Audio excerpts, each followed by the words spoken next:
welcome, welcome, welcome. Geez, see, I always drop in my microphone. Hey, loyalty tags. Welcome, Mr. Howard.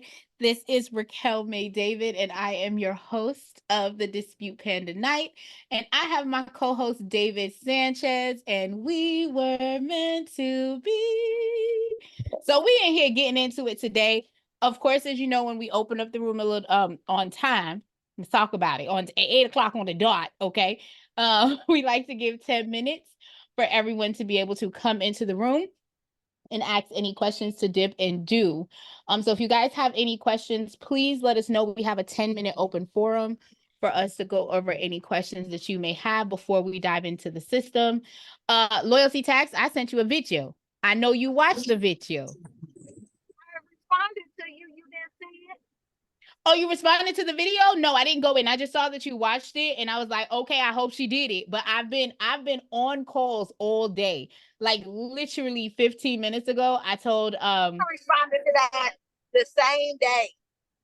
Oh, I know you watched it the same day and it told me you had a comment. But girl, I've been booked. Listen, I'm trying to help my friend test this automation system. And she has me on a chokehold, okay? Because she wants it to go live. And she has some really big connections that she's trying to make it go out into the actual universe, okay? So it's going to be launched shortly. And when I say she had me on the computer, I didn't even like computers anymore. Okay. I don't want to touch a computer no more. I literally had to tell her a few minutes ago, like, I went from 9 to 5 coaching call with her. And I looked at her and I was like, I love you, but I need 15 minutes away from this computer or I'm going to throw it out the window. Valid. I don't. I'm not all about the computers. Let me tell y'all right now. Okay, I only use it because they tell me I gotta use it. They tell me I feel like I should just come in my house. I can talk to you. You can talk to me. You can talk to me. Exactly. But were you able to get it in on your end? Even no, when you so when I do it, when I was watching it, I was like, duh, Raquel, I know how to do this. Well, I mean, if it's working on my end, are you not getting the email? So what happens is you go to sign in just like you did. So wait, I'm so sorry. I'm so sorry. So you have an application that you can actually take a video, right? And send me the video of what you're seeing, like how I sent you the video or what I'm seeing. So I'm just wondering, why didn't you make a video? Because I'm telling you what happened. So it does the same. You breaking up. See, the Lord wants you to do a video because your connection. Hold on, start over because your connection was breaking up. Say it again because you know you're driving through Egypt. Because I'm in Egypt, girl. So it will let me do the same things that you was able to do. And then it'll say it's sending me the verification code. And I have to have it to resend the code again because it never sends it the first time. And then once it gives me the code and I put it in, the amount of people is in the community.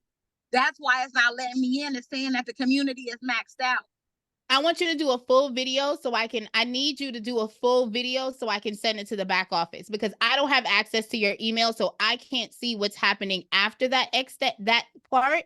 So if you can do a video, I can send it to them so they can see what you're seeing on the customer's end. Does that make sense? I took a picture. Yeah, no, I need you to do the whole video so they can see what the glitches are. Like they need to see what I'm learning with helping my girlfriend that's doing this automation is that it can be a coding between literally two systems because everyone else that came in after you, they're not having a problem getting in. So if there's a glitch, we need to be able to see well, I shouldn't say everyone after you, but no one else that has come on the call has said that. Because they be scared to tell you stuff. Why? I'm so friendly. I know, because they be having other somethings to be concerned about. I got the other somethings. I just don't got that. She said I got the other somethings. I'm like, at this point, just send it to my email because the community don't like me without the 197. No, no, because even if you have the 197, guess what? That's still the same platform you got to log in. All that's different is they turn on a code for you to go into the Panda Pro room. So Yeah, if you I can can't see even get everything in, else. I can see everything else. I can see the different tabs. uh-huh. I added my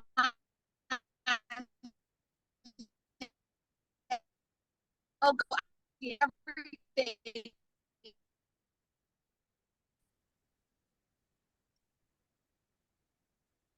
Oh, well, okay, so see, the static said that since you in Egypt, you can't talk to your station. So we gonna pull back up to Club Loyalty Tax in a minute so that we can review. But I will recommend doing a video, honestly, because that way I can get it to the back office because I've sent off the information that says that you're having that limit issue, but there's a gap. There's like a gap that's going on, and I think the video would definitely help it. Again, you going through Egypt, so Okay. make sure I'm going to email you again a reminder so that you can do the full 5-minute video. They can see what's going on, and that way we can see how we can help. Okay. Because I need you in the system. And even if they turn you on to the 197, if you can't get in on the foundation, you're not going to have the added features because it's literally just an added tab in your community. So you're good. Okay. Look, she's just trying to be difficult. She making me work hard today, y'all. She making me work hard. The same link from the last time, if you want to join the room, is the same link. Um, Let me close some of my stuff because all my business is out here, y'all. Okay. So thank you guys so much for coming. As always, I normally ask if you guys are new to the software and have not sent out any rounds, but do have the software, please drop a 1. If you sent out rounds of letters, please drop a 2. And if you know what you're doing, because you did it before, but you just need to remember what you did, drop a 3 in the chat so that I can help. Hey, Mon. I think it's Dante. Please correct me if I'm wrong, darling. Oh, yes, Deontay. Deontay. Thank you so much, darling. And you see how he came on all suave and everything? That's right, Deontay. Tell him, Deontay. Oh, well. Okay, I'm sorry. I'm going to act right. Hey, great day, Candace. Welcome, welcome, welcome. So we I have a have a few more question. minutes. If you guys have any open floor discussions or questions that you'd like Yes. to ask before we dive into the program, please let me know. My question is, last time I was on here, you had a Calendly link to schedule some time. And I was wondering how I go about getting that link again. Awesome. So I do not do Calendly, but I will Okay. drop my link in here. See how he's trying to. I have a whole reputation to maintain, kind sir. I'm joking. Hold on 1 second. Let me drop it in the chat for you. Thank you. It I is right appreciate there. that. So if you need to book a one-on-one, you can book right there, and we are good to go. Thank you. It is my pleasure. Um, so I only have And one I had person. a question. Okay, cool. What questions do you have, my love? Okay, quick question. I received like a correspondence from and it's through Credit First National Association, and the one of this dispute letters. The first dispute letter was just requesting for the account to be deleted, and they sent back the correspondence saying, and also showing my signature and just different transactions on the account, Mm-hmm. and they're just basically in the end just saying that they will not delete the account. What do I do from here if I get something like this? You do the next round of letters. What I would tell you to do, so let me ask a few questions. Is it a credit card? What kind of account is it? Yes, it's a credit card. It was an auto credit card, for Firestone. Okay. And did they send you your payment history? They basically they sent me my payment history and transactions. I need you to review the payment history and review your credit report to make sure that the information is in alignment. Okay. Because if it's not, then there's a different letter that I would recommend you send. But just because you got the response doesn't mean that you stop. Whatever round you're on, you're going to the next round. If you're wanting Okay. to have a little bit more laser focus on what to do outside of the system, I would definitely say book the call and bring your report with you. And that way I can go through the process with you. Okay. Yeah. Gotcha. Okay. Cool. But as far as system goes, so anyone who's here, I don't care what the response comes back. Well, let me back up. If the response comes back and it says, that you don't owe anything, then you want to take that I don't owe anything and send it to the credit bureau.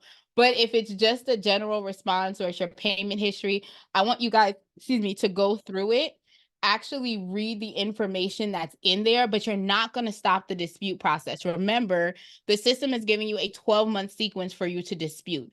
If you only send off one and you don't keep going, you have the ability to like leave yourself out there. So I want you to definitely keep going, but definitely review what you have. And once you guys have the documentation, if you need a one-on-one to review, or if you guys are following me on Facebook, in my everyone that books a one-on-one, y'all automatically end up in my Facebook group. But in my regular Facebook, I drop, and in the community, I drop a Zoom link all the time for an open workroom. If you guys, it's at least once a month, I have an open workroom where you can come in for free, bring the files, talk about it, and get answers in real time. But to answer your question, you do the next round. Okay. And what's the group? What's your Facebook group? Oh, so my Facebook group is Wealth Insight Community. You can't get in until you've booked a call. Once you book the call, my system automatically, it's automated that it will automatically register. As long as the emails match, it will let you into the Wealth Insight community. If you guys are here in the Dispute Panda community, and we're not talking about loyalty tax because she got problems over it. It's because she been all over the world, okay? So we're not talking about loyalty. We're talking about everyone else. When you guys go to the Dispute Panda community, there are random times that I will drop at least once a month in the community. I will drop a Zoom link for you guys to be able to come into a Zoom workroom with me. And that way, if you have any questions, concerns, or comments, I even tell you guys when I have classes going on. I think the next class I have is Train Your Android, where it's going to train you how to do automation, where you put one comment in and it automates the rest of the conversation between you and the client. And that way, if you're checking on someone once a month, the conversation seems genuine, even though you're not the person necessarily having said conversation. So that class is coming up on July 6th. I think I'm having an open workroom since I did it last Saturday. I might do it this Sunday if I'm caught up on all my client files, but I do try to open up the room to make sure you guys can come on in. Any other questions, Amon? I like Amon. Amon, your voice sounds so nice, friend. Thank you for coming. Come on, David. What questions do you have? Absolutely. Thank you. My pleasure. What questions do you have, Mr. Howard? Oh, what I was asking you, so that I just saw the link come across my screen, so I just said, let me just go into it. Um, and so I'm looking at transferring over and adding it to the software that I already currently have that does the factual disputing. And so you said that basically this is the community that's actually on the actual Dispute Panda site. So is it some way that we can look for you? But you just said that group, and is that on here too? No, so that's a great question. So David dropped in the chat the link for, oh wait, he didn't. Let me not say that. David, can you drop in the chat the link for the community? So this is the Dispute Panda community specifically for the software.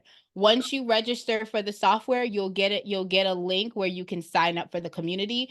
I've also asked David to drop it in the chat. Hold on, let me see if I got it. Oh, here we go. I got it. Give me 1 second. I'm going to drop it in the chat for you guys. So what you would do is once you have created a login for Dispute Panda, you can use the same exact login to log into the Dispute Panda community. This is where other people ask questions. If they have concerns, you can even search different categories and get answers without waiting for customer service to get back to you or anything like that. Randomly, I'll come in here and I will answer questions if they have not been answered by Dispute Panda team. And if I personally hold a Zoom workroom, I will come and post it on here so that anyone who wants to attend will have the ability to do so. Okay, But so I have a separate Facebook group. okay, good, clear, thank you. Mhm. Also, okay, so the leaders are right here. Jamie, David, which is on the line, and Dominant. That's where I got referred to. So, and so this is the leaders that are in the Facebook group, or This is the Dispute Panda community is not on any Facebook group at all. This is just if you go to the chat, there's a link that says HTTP. I think that's a G or something like that. It says /Dispute Panda. If you're in the chat, can you see it? So Dispute Panda elected to not have a Facebook group in the sense of there's not a community necessarily on Facebook. We do have a Facebook link that's Dispute Panda. Dominique posts in there things of that nature. However, if you're looking to get like support, there's not a Facebook group. You would have to go into the community that's here in the chat, and you would have to sign up for the community because it's on a separate platform from Facebook. And the reason that they did this was, number one, Facebook has a great act of just blocking you from posting, or it will remove some of your content. So now if you have questions on contracts or deletions or whatever, no matter what, all of the threads that people have asked the questions, you can search here and you don't have to worry about being censored. Better anyway, because it's not randoms coming in, Nope. You have to be on the platform in order to get into the community. You got it. Okay. I guess because it's I've heard about it, and all that. So I've seen other ones out there, and so this looks like where I'm be pretty much being led to, because a group that with it's doing this. So all I'm doing is just learning everything and then just going in. So when I do sign up, just getting familiar with the pricing on the mailing and all that stuff. I'm sure you're going to cover that part. Absolutely. Absolutely. We're going to dive into it. I want to make sure I answer all questions before we get started, because I know once we dive in, it's going to be questions on the back end. So I'm super excited. Sorry for taking that's fine. No, you are fine. We are here to learn and grow together. I'm so excited. All right. Do you have any other questions, Mr. David? Yeah, my only thing, I was just wondering, like, I have a Pitney Bowes machine, and then I have the mail machine on where I can do the mail it right from the computer. So I'm just trying to get the difference. That's my last thing. What's the price comparison as far as when if you had 48 letters to send? How does that work with a ribbon? The what do you call that when they send the dispute out? When they mail it out, the system mails it for you. So I'm going to be honest, because I like to keep it a book, as they say in the streets. But my son says no cap now. I got a 6-year-old. Work with me, y'all. But no cap. When it comes to mailing, I'm very transparent on the call that I personally mail my own letters. Like, I literally have my letters on my envelopes on my wall. I mail my own letters because I'm in the state of Texas. Majority of my clients are in the state of Texas. So I use the geotag to mail it from here. Now, if I'm traveling, and also because I do POAs, in my contract, I send POAs with every single dispute I send out to the credit bureaus for my clients, right? So for me, if I am home and I'm stationary, I will go ahead and mail it out myself. Myself, my kid, my husband, they help me stamp stuff, everything, right? However, if I am traveling, like I want to say in May, the end of April, I had to go to Jamaica for 5 days. Then I was in Vegas for 3 days. Then I was in Houston for like another 3 days. I had to work clients. So I made the system mail the letters out for me, right? For me, it is a little bit more in cost from the standpoint of, I know that some of these letters are only going to cost me like $1.87, where that same letter might cost $3 or $4 with the system. But I'm also paying for convenience and I'm buying my time back. So you have to figure out which one is the best option for you. With you having a Pitney Bowes in there and you kind of already doing it systemically wise, it may not be a big price difference. What I would recommend is when you load the client in, since you already have a reference point because you already use a mailing system, I would see what the price comparison is. And I will show you how you can see that information before you have to pay, so that way you can see, okay, so 29 letters with these many pages cost me this amount on this system, but that same letter in this system may cost me this amount. And then you can make that comparison based on your dollars and your budget and what you want to do. Does that make sense? Yeah, and that it doesn't, okay, as far as like weight and all that concerned, is it if they're electronically sent over, is it an actual that it's in the Metro 2 system?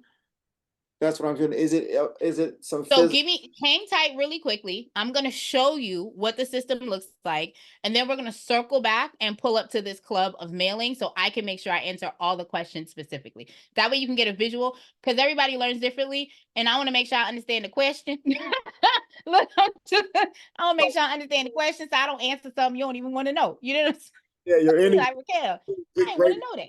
So I was just like, okay, she's asking me to ask another question, you know, because Yeah, usually no, I'm here. Listen, I want to answer all of them, but some of them we might have to parking lot, and it's okay because then we can pull back up to the parking lot and finish going through. So I'm excited. Do you have any other ones that are not system like you have to see, or do you want to hang tight till we get through the systems and then we circle back? I'm just gonna listen now. I just was asking that because you opened the floor for it, but otherwise, No, no worries at all. Any other question, guys? Before I get started, I know we're running a little bit behind. I wanted to get everyone in the room. Thank you so much, Angel, for coming. Danielle, Everett, Frederick, Cassandra, I think that's Kathia, Sammy, Janae. Thank you for coming, my love. Thank you, thank you.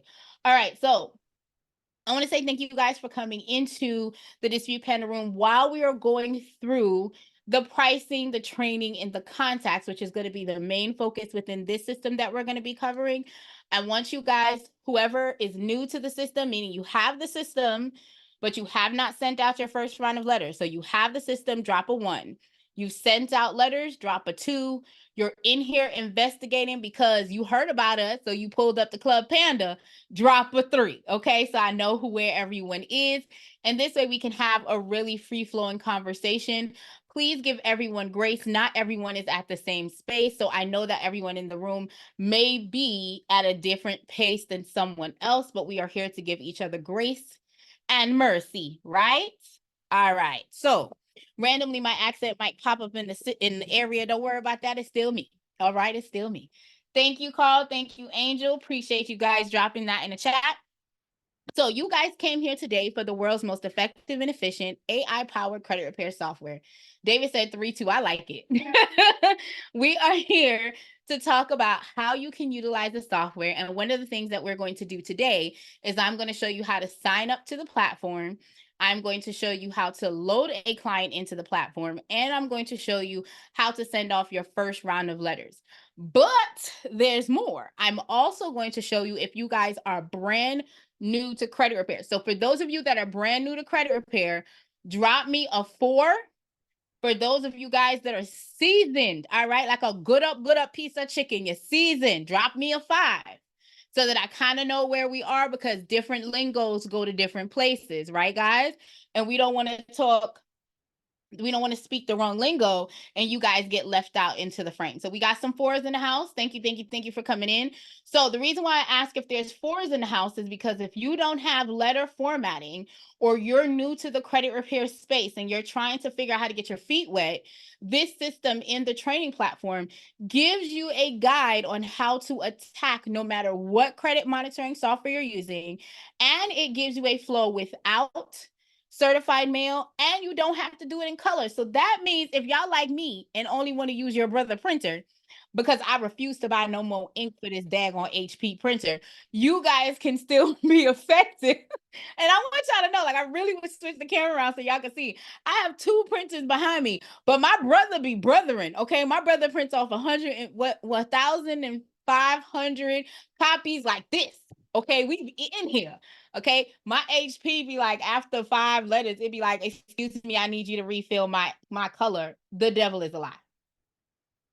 The devil is a lie. Okay, so either way, we are going to teach you on today how to get started. Now, if you guys want to know, we are here for Dispute Panda free nights on Monday, Wednesday. On Thursdays is our pro nights. And we are going to cover, because I like to give y'all all the good juices, we're going to cover some of the features that come in the pro. And at the end, if you guys are not too tired, okay, if y'all are not too tired, we will go ahead and do a demo of the pro version so you guys can kind of see what the pros give you. And we can talk what is the difference between pro and the free.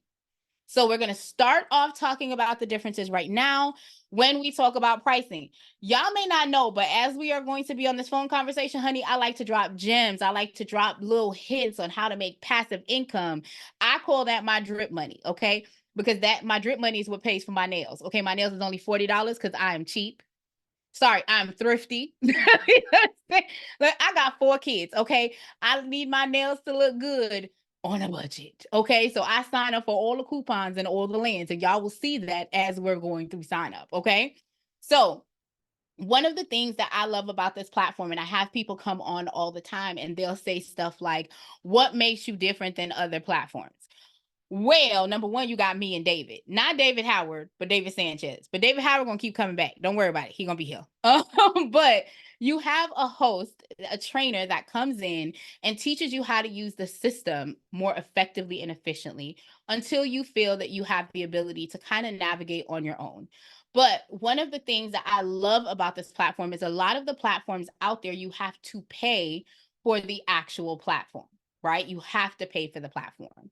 Well, with Dispute Panda, this is a pay-as-you-go service. What that means is if you do not have a client that month on the free platform, you are paying $0. If all of your clients graduate in the magical name of the Lord, okay, and they graduate out your program, and this month you're just focusing on stocking up your paper and your envelopes, you are not paying for a system at all. Now, there is a pro version where you pay for, but I have not seen any credit repair software that is free. You pay $47. I think the lowest one I've ever seen was like $19 a month, right? So with this particular software, every 35 days when you're pulling a round of attack, so in the system, we call it attack. In other places, it might be called rounds. It's the same thing. When you're going to dispute with the 3 major credit bureaus or the creditors, you are paying $17 per month when you are pulling per client. So that means if you have Malcolm, Sarah, Josephine, it's $17 for Malcolm. For all 3 credit bureaus, $17 for Sarah, $17 for Josephine. But you're not paying for the system itself, okay?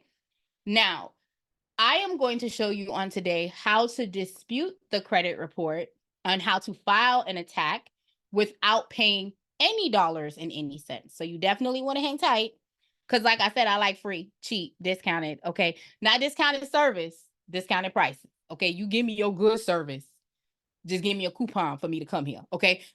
So that's how we do it. So the regular plan is free. The pro plan is $1 for 14 days and then $197. You do have a yearly option. The difference between the pro and the free version are some upgrades. So number one, with the pro, you have the ability to have a safe client access portal, which means the client can log in, they can upload their own documentation once you have completed an onboarding form for them and put your pricing plan in there. They also have the ability to communicate with you in a safe portal email sequence, right?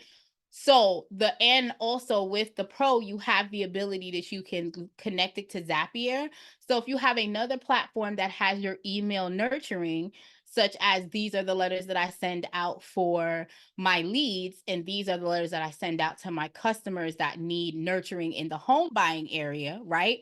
You have the ability to connect the two with Zapier. With the free platform, I want you to think of the free version as you are housing your information, you're saving everything, but you're doing all of the work. You're uploading the IDs. You're still going to have to update the credit report because that's your job, but the client is not putting anything in.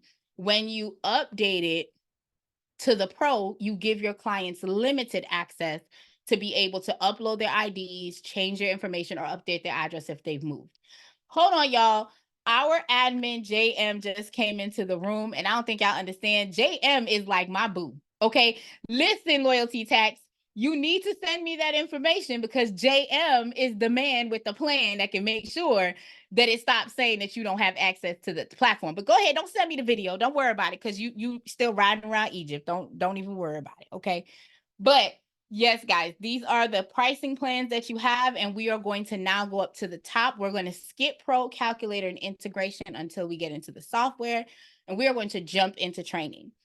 Now, a lot of people click on this, and the very next thing that they do is scroll down. I need y'all to stop and click on free download.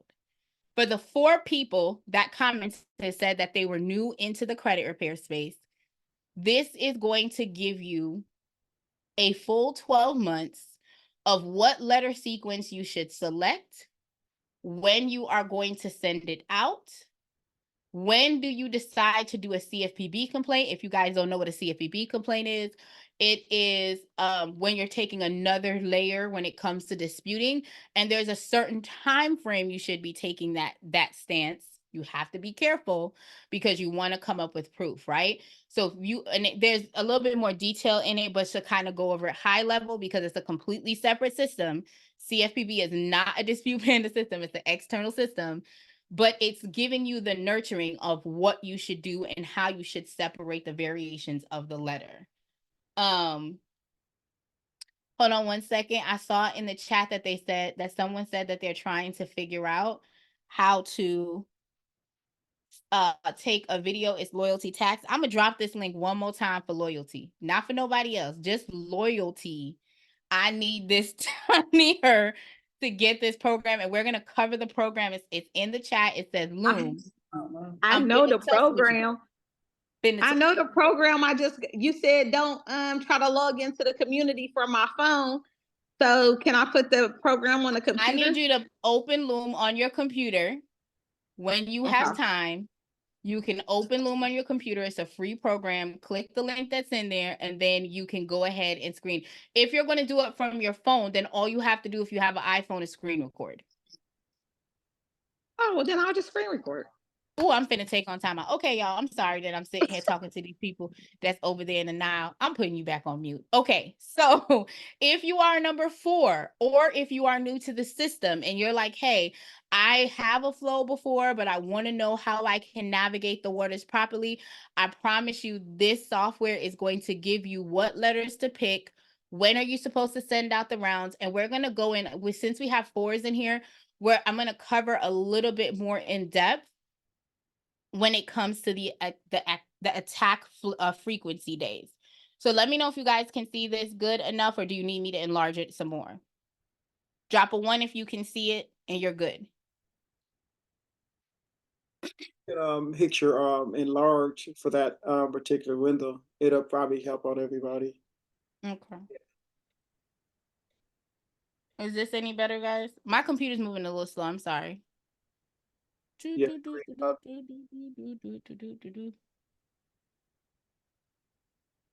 Loom link isn't active anymore. Give me 1 second. See, it's not just me. No, they're not talking about what you talking about, friend. That nice try though. That was cute. That was cute. But my system is frozen. Hang on 1 second, guys. Why is the interneting today? Give me 1 second. Let me stop sharing and go back. For those of you guys that are watching, if you are already on your computer, you're going to select the training tab. The very first option that you're going to pick is the option that says view downloads. And my system is frozen. Let's see if we can get another one open. New Chrome extension. Give me 1 second, guys.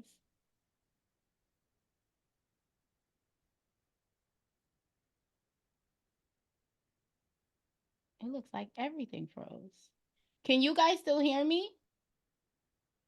Yeah? Okay. Yeah. That is super weird. Let's see. Frederick said yes. I appreciate you, Frederick. Yeah. This is super frozen, y'all. I don't know what just happened. So give me 2 seconds. Let me see if I can force this. I may have to exit and come back. But give me 1 second. I'm trying to see if I don't have to. Hold on 1 second, guys. Let's kick back to Zoom. I'm trying not to leave. Look, Frederick said no. Give me 1 second. All right. So while I'm trying to get the screen to do what it does, let me hold on. Janae, on yours, can you see if you can click anything over there?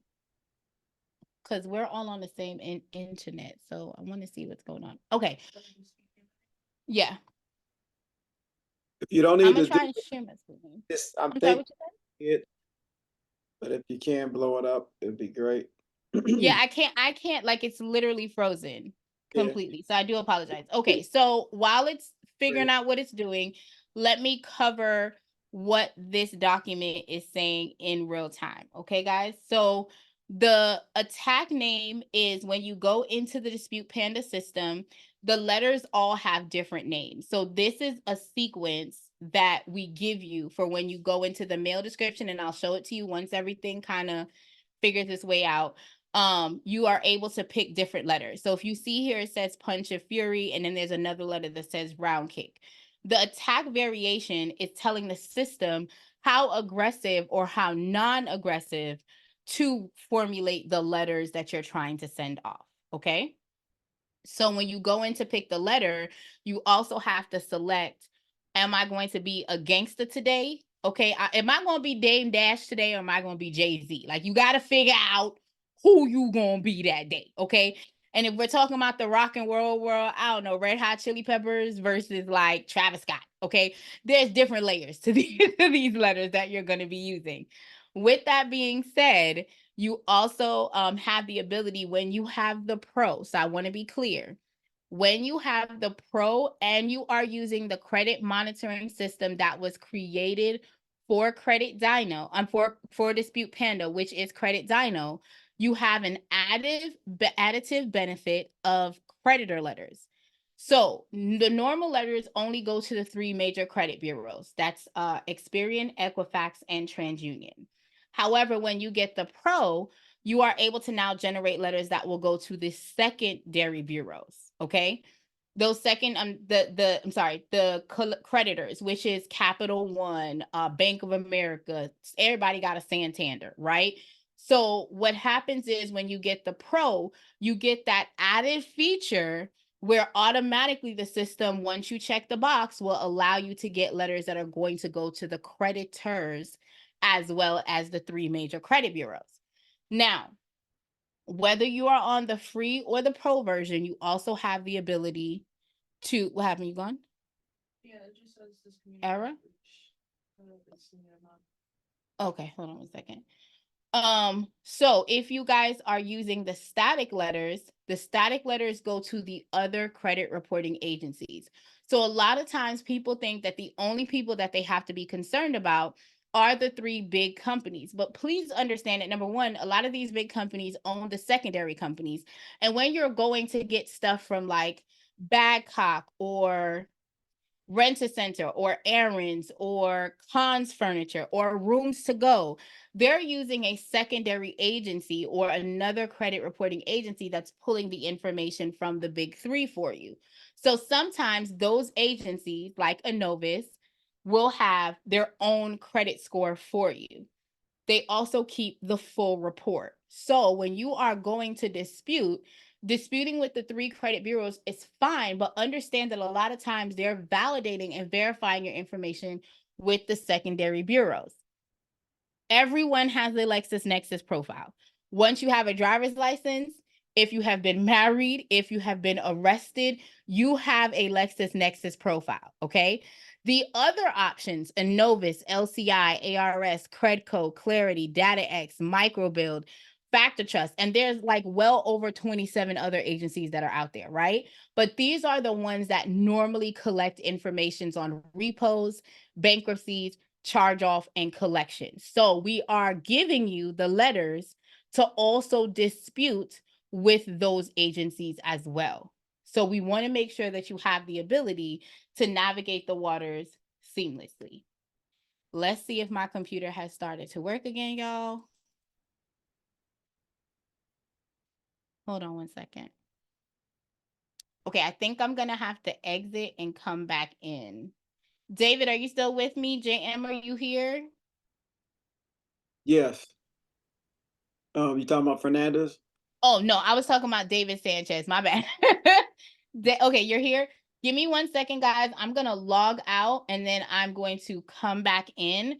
Thank you so much for your patience, but everything's frozen and I want to be able to give you guys the best display as possible. Okay, you got back in. Okay, so her stuff is back working. I'll be right back, guys.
Text Samuel.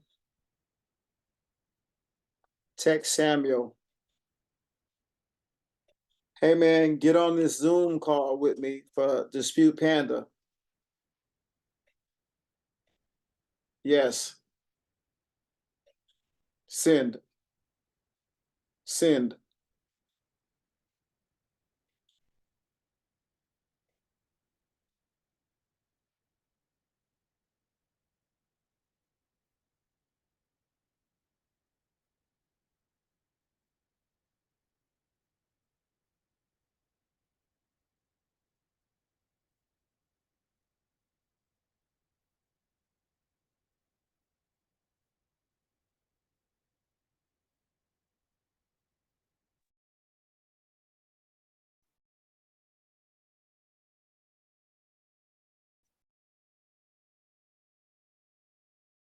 Yep.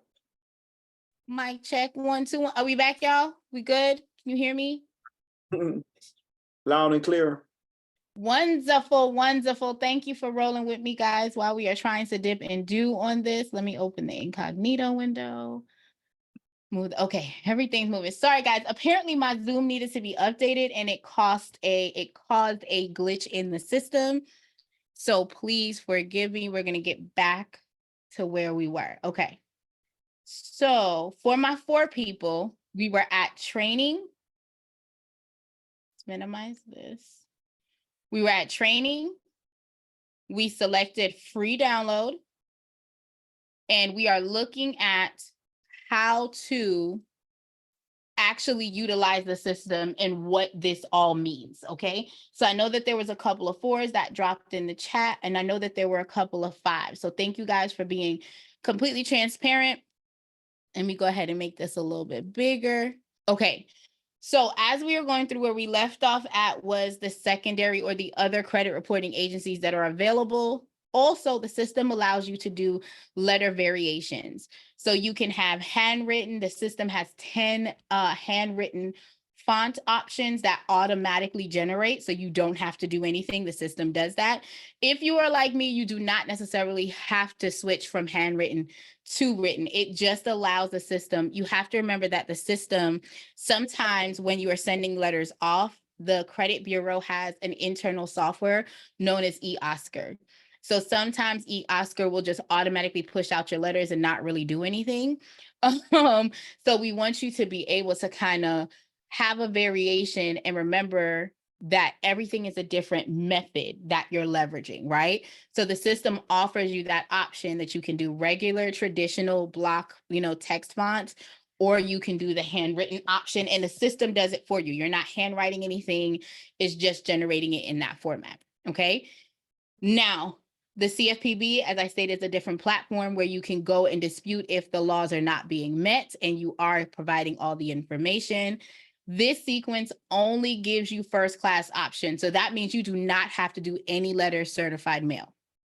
Okay. Also, the letters do not have to be in color, and they can be single-sided. Now, over here where it says attack frequency, I like to cover this because a lot of people don't understand that the law is written that you are supposed to allow the credit bureaus 30 days to dispute your file. So a lot of people be like, well, why can't I send more letters? Because the law says that when you do a dispute, you have to allow that dispute round to go through and be processed, whether it comes back with we're not moving, we have verified it, whatever the case may be, you have to allow the credit bureaus that 30 days to process. Now, with that being said, if you go on to round 2, which is this other attack letter, so let's say on January 1st, you sent out the Punch of Fury Supreme Boosted, and then you came back here on January 15th and sent out the regular. Well, now the original round that you did has an additional 15 days for them to go ahead and dispute in that profile. So best practice is you're not coming in to pull or update the credit report, but every 35 to 40 days. My company is a 40 to 45 day window that we pull your report and get your next round of letters out, right? The system, if you are using Credit Dyno, which was built as a credit monitoring software for Dispute Panda, you are able to go ahead and get a free round of attack every 35 days. So if you come in early and try to pull the round, you're actually not going to receive the free credit on that particular month, right? So every 35 days is the rule of thumb minimum that you're going to go in before you send your next round of letters out. Make sense? Let me know if that makes sense, guys. Let me know if that's Crystal. Thank you for holding it down for me, guys. I appreciate y'all. Okay, cool. So we're going to go back to the system and we are going to go to the contact tab. I think when I was here, someone said that the Loom link isn't working. So let me check it out before we go anywhere. Oh, it says link has expired. Okay, y'all, let me go ahead and get a new link for y'all. That's all right. we're going to make sure that you have what you need. And I will drop a new Loom link in there. Okay, thank you, David. David dropped the Loom link in there so you guys can pull it and we're good to go.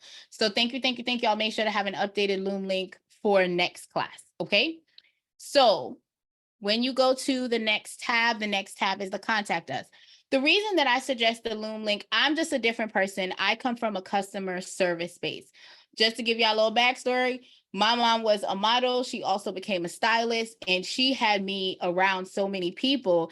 And what I've learned is the art of customer service. My dad was a lawyer by day, and he was a DJ by night, right? So I got the privilege of really being around celebrities and a bunch of other people and learning the art of customer service, connecting, and kind of nurturing.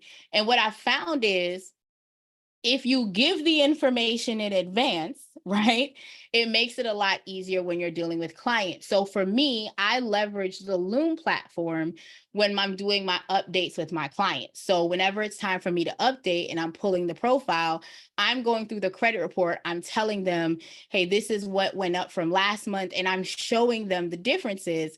And then I drop them a link to book a client consultation call, right? But in theory, if they watch the video, they ain't got to talk to me because I'm already telling them what happened and I'm already giving them the steps as to what they need to do in order to be better, right? So I also use this product for customer service or IT. So remember, the Dispute Panda team is here 24 hours a day, 7 days a week. Raquel is here Monday, Wednesday, Thursday. But the Dispute Panda team is here 24 hours a day. If you are having an ism or a schism, guys, one of the greatest things that you can do is take a video, and it allows you to record up to a 5-minute video of your entire screen. And then it gives you a hyperlink. You can drop that hyperlink right in here. And whenever someone watches your video, you have the ability to go ahead and be able to know that someone has watched it, and they can comment on the video and you will get a response. Okay, so that's why I normally recommend it. And with this customer service, if you're having an issue with around credit, subscriptions, whatever, you can go ahead and record and show exactly what's happening on your end so that the developers or the customer service task team can see what's happening on your end, since more than likely they're on the back office side, right? They need to be able to match it up. If you have general questions, like you want to be a part of the beta testing team, you want a partnership, press release, whatever, you have the ability to go ahead and do that. Okay. So we have covered everything from pricing, training, contact. Any questions before I load my test client into the system? Hey, Miss K. Oh, Sammy said hi. Welcome, Carl. I want to make sure I said hi to everyone. Hey, Katrina. Is it Camilla? I think it's Camilla. Okay. Any questions before I load the test clients, guys? And so you did say the actual pricing, but you just said that there's incentives in there that you can literally get a free round by having the membership of Credit Dino. Absolutely.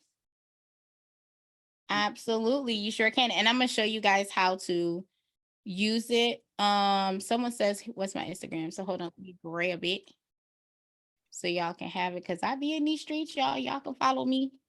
All right. So let me put this in here. Yes, and I'm going to show you guys how to do that. So we're going to move into setting up our account. So again, I'm doing the free version, y'all. So what that means is that I'm going to not have accessibility. I'm not going to have accessibility to the pro features. I'm going to show some screenshots after everything is done. I will take you guys into the pro so you guys can see what it looks like, okay? So when you are signing up with this account, what I want you guys to remember is that the email that you are utilizing as the owner of the account, which is what we're creating right here, is your owner login information, needs to be different than the email that you are creating as a user. So I'm going to pause right here. If you guys are utilizing the system, and I'm just going to talk from a tester perspective, whether your credit is good or not, it is best practice for you to put yourself through the system. It gives you the ability to make any errors, corrections, sees where the gaps are, before you load a client in for you to then do the checks and balances, okay? So I always recommend, no matter what kind of system it is, that you have it. And especially because I'm going to tell you a story. I have an accountability partner. You know, my mentorship group, I talk about accountability partners all the time. And my accountability partner for 3 months made me want to come through the phone and choke her out, okay? Love her to life, but she was driving me nuts. And the reason why she was driving me nuts is she kept saying that there were some glitches that was going on, but she only figured it out when her, you know, she was helping her family members do their credit. But I'm like, girl, why are you not in the system? And she was like, I pay my bills on time. I don't need to be in the system. And I was like, right, but how do you know that all your information is accurate? And she was like, I pay my bills on time. I don't need to worry about that. Well, after 3 months, guys, guess what? She went and checked her credit and her names were wrong. Her addresses were outdated and there was incorrect information in the system as it came to her accounts. Who would have thunk it? But she was able to put herself in the system and now she could have a conversation to her clients about how the letters come. What does it look like? What is a stall letter versus just a verification document, right? You're now able to have those nuanced conversations. And if you've already done credit repair, then you kind of already know what it is. But if you haven't, this is something that you definitely want to pay attention to, okay? So with that being said, when you're loading yourself in the system, you want to make sure that you're utilizing one email as the owner. So if you guys are not doing this as a business, you're doing it as Angels Credit or Angel Monroe. That's just it. So it's going to be your first and last name. But then in 6 months, you might say, I'm going to turn it to Angel Consulting. I'll show you guys how you can come back in and update that information as you move through. Okay. So we're going to put Raquel at fakemail.com. Hold on 1 second. I'm going to go back. Thanks, babe. All right. So once you guys have started the process, you're going to put your name in, put your email in. Now your phone number, you can have the same phone number. Oh, sorry, y'all, I didn't top over. You can have the same phone number as the user. So when you're using it as the owner and then you put yourself in as the user, you can have the same number. It's not going to kick it out or create any problems. The system will automatically default to your name. And then you want to create a password. Let's hope I picked the right password. All right, as I said earlier, I'm going to click this box that says I'm going to agree to the terms and conditions, but I'm also going to select the special offers, program updates, and resources. Because what? I said I like free, I like discounts, I like updates, I'm nosy. January, February, I need to know, okay? So the system is going to go ahead and automatically send you an email. You do have to verify your email within 24 to 48 hours. This is the service agreement that you're going to see right after you have signed up. You want to scroll all the way to the bottom. Definitely recommend that you read it before you sign, but this just tells you how you should expect Dispute Panda to do business with you and how Dispute Panda expects to do business, you to do business with them. I'm going to go down the side panels. I'm going to talk about the main, everything in the system that we can see. And then after we're done that, we're going to do settings, and then we're going to load our first test client in the system, okay? Before I get started, on the dashboard, here's where you can go to find your clients at the top. You do have to have at least 3 characters to pull your clients in. It's not case sensitive once you're in the software, just to kind of give you guys that idea, okay? You want to go ahead and you can see the rounds, you can see missing documents, and you can see birthdays, okay? When you're in the system here, if you want to earn free credit. So we do have an affiliate referral program. It is currently closed, but it will be coming back live. So if you are a realtor, if you are in a community, like I think one of my friends is in like a business community, a BNI or something. So he goes to different groups and the chambers and all that other stuff. Well, one of the things that he has the ability of doing is that you can turn around and send your referral link to other people that are saying they want to sign up for credit repair, whether they want to do it for themselves as their own business, or they're just trying to do it for their family. Like they just want to figure out how to do it and not necessarily do it to make money. You can still give them your link once it goes live, and it gives them the opportunity It gives them the opportunity to get into the system, but it gives you an opportunity to earn free credits while you're doing absolutely nothing, but just having affiliate marketing, right? Just kind of sitting there. So let's go back to the dashboard. This is how you upgrade to the Dispute Panda Pro option. You also want to do this, y'all. So Credit Dino was designed kind of like Adam and Eve for each other, right? So Credit Dino, you can sign up for free to have an affiliate link. You can make anywhere from $8 to $22 per person that signs up under your affiliate link. All you have to do is fill this information out and then hit sign up, and you will get your affiliate link. One of the things that you can do if you guys have a link tree from another industry, you can put this affiliate link in your link tree. You can make random posts. I normally post on the 1st, the 15th, and the 30th. Have you pulled your credit? If not, comment credit below and I'll send you a link for you to pull it, right? Now, whenever they sign up, you capture their email. Come on, somebody, now you're creating an email list and you have a way to kind of get your movement going without you doing hard work, right? And this is drip money that you can come in. The system pays you out every $100 that you get. So once you hit $100, the next month it'll pay you out.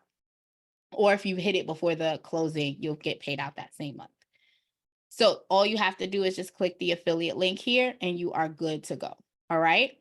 Now, to get to clients, as I stated, you can get from the top, or you can click on the clients tab. You'll be able to see active clients, inactive clients, and you will also be able to import your clients. So if you are transferring from another software to this software, you can use the CSV file. If you are having a hard time importing your CSV file, guys, do not stress. Send your CSV file over to customer service and they will go ahead and import the client for you. Yeah.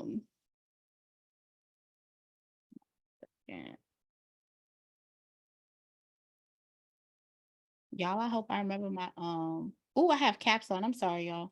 I hope I remember my passwords when I have to get in. All right, sorry about that. All right, so then if you click on new client, this is where you're able to load your new client into the system. You can also check the box, but listen, the box is only for the Dispute Panda Pro. So if you have the Pro and you're loading the client into the system, you're able to go ahead and click on this option. It will automatically send them a login option for them to start signing their contract, uploading their identification and all of them things, right? The letter tab is where you can go and see the letters that have been mailed out. I like to point out this guideline. So letters go out same day as long as it's completed by 12 p.m. West Coast time. Because last time I said East Coast. West Coast time. If it's not completed by 12 p.m. West Coast time, it is not going to be generated till the next business day. Okay. Also, any first class letters are standard letters. It's just like you taking the letters, walking to the post office and handing it over. That's literally all you're doing, okay? If you choose certified mail, then you will be able to track your certified mail within the system. You do not have to log into anything because the integration is already there between our system and the USPS system. All right, so you'll be good to go there. That's the letters. The inbox is a pro feature where your clients can have conversation with you. The reports feature is like my favorite feature, y'all. Let me tell y'all. Because I like to brag. Okay, let me just tell y'all.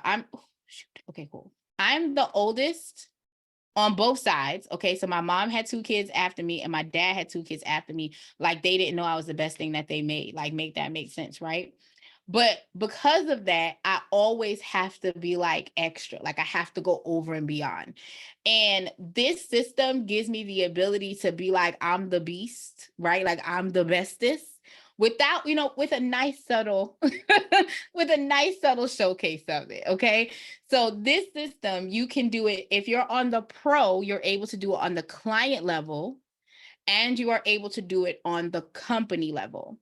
What this does is track your increases across all of your clients on the company level, and it tracks your deletions and it tracks it in dollar amounts. And then you can take that documentation and you can post it like so, like this, on your social media platform. It will have if you have a logo uploaded, it will have your logo on there, your website on there, and your phone number. So it allows you the opportunity to be like, why aren't you doing credit repair with me? Like, what's wrong with you? And if you have wins for your clients, you've gotten, $10,000 deleted or $40,000 deleted for your clients, you can literally have it in the system, and you can utilize this on the client level to share your wins as well, for people to understand, like, why are you going anywhere else? I'm the answer, okay? The subscription tab is where you can go add your merchant service, you can create your payment plans, and you can also create your onboarding forms. So that way you can send everything out to your clients that they need to have in real time, okay? Of course, you go to the training tab and you go back to the contact us tab by using these two forms. Now, while I'm going to go into the setting option, I want to ask really quickly, drop a 1 in the chat if you downloaded the guide already. Drop a 2 if you have not been able to download the guide. I want to kind of know where we're standing, guys. David said he got the guide. Thank you, David. Thank you, David. See, it's the Davids. They be showing up and showing out, okay? Nikki ain't drop. Nikki, you telling me you didn't drop? Oh, Nikki. You telling me you don't have the Nikki? Come on. Okay, so Ugly. What I want you to do, I'm going to go back in the training tab. Under training, the very first option says free download. That is going to give you the actual flow of how you're going to dispute your file within the system if you are brand new to credit repair. If you are not brand new to credit repair, I'm going to show you once we get into the system how you can read the letters so that you can make sure that you know what the Metro 2 letters are going to be saying, okay? Nikki said, okay, she did it. Okay, now, I was finna get upset. Okay, Ugly Kid said 1. Wonderful, okay. Let me see. Any questions before we move forward, guys?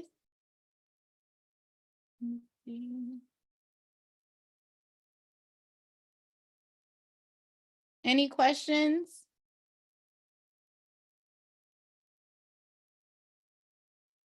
Oh, this is Katrina. Hey, Katrina. I was like, I like the name. It really tickled me, it tickled me. All right. So when you want to go to settings, you can either click on this bar for the balance, or you can click on the 3 dots. You will select settings. And then once you go into settings, here's some quick things you can do. So let's say you have changed from doing this as I'm just doing it for my mom and dad. I'm now going to be doing this for business. I'm going to charge people I'm going to charge them what they weigh, right? You have the ability to go ahead and come into the system and change the email address that's linked. You can also put your picture on here. Now, I want to say this, if you guys have the free platform, the only person seeing your picture is you, respectfully. Ain't nobody gonna see it. Once you upgrade to the pro, then they'll be able to see your picture within the system, okay? Once you have decided that you are going to make this your business, okay, you can come into the system, you can add your logo, you'll be able to add your websites, you'll be able to add your email address, your privacy policy, all of the things, right? Including your address. Let me know, guys, if anyone is in need of a contract so I can drop a sample contract on file. Please remember the contracts are going to be different state to state. So this sample contract is just that. It's something to get you started. Depending on your state, you might need to have more, or you can take away some of the things that's in that contract, okay? Let me know if you guys need it. I will drop it in the chat.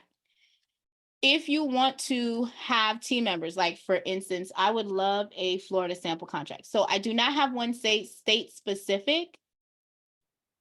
I do not have one state specific, but I do have a sample contract that you can utilize. So let me drop that in the chat, Angel, so you can have it. What I would recommend is to go into the community and specifically ask if anyone in there does Florida, and see if you can take a look at their contract to see what the differences are. Florida is a very loose policy state when it comes to CROs. So you really don't have a lot that you necessarily have to do on your contract, just for transparency. Because I started doing credit repair 19 years ago in the state of Florida. You don't even need to have a license. I do have a license. I am bonded, but you don't need a license in Florida at all. So I would say just go in there. Where do you get the state specifics at? So if you guys were a part of my mentorship, you guys will have access to it. But since I'm feeling nice, because that is not a Dispute Panda question. You see how she come in here? She always, it's always, it be that one friend that you got that comes to the club asking questions. Just that one friend, y'all. That's where you would go. That's where I would recommend to go to find out what your state laws are. To figure out what you need to have as far as to be in operation for your particular state. Great question. Okay. So if you want to add team members, like I have my wonderful assistant to my left, if I wanted to give her access to the actual software, I don't have to give her my username and password. I can literally just load her in the system here and be like, hey girl, hey, I need you to go ahead and this is now your login for my platform, right? You have the ability to do that. How much is your course? It depends. So I have an on-demand course that is 97, I think it's 97. Yes, it's $97 for the on-demand replay. And my mentorship is either $37 or $79 a month. I think I'm just gonna leave it at 37 because it's just so much easier for me. But I can definitely drop both the mentorship and the replay for credit repair. I had a 2-day credit repair intensive program.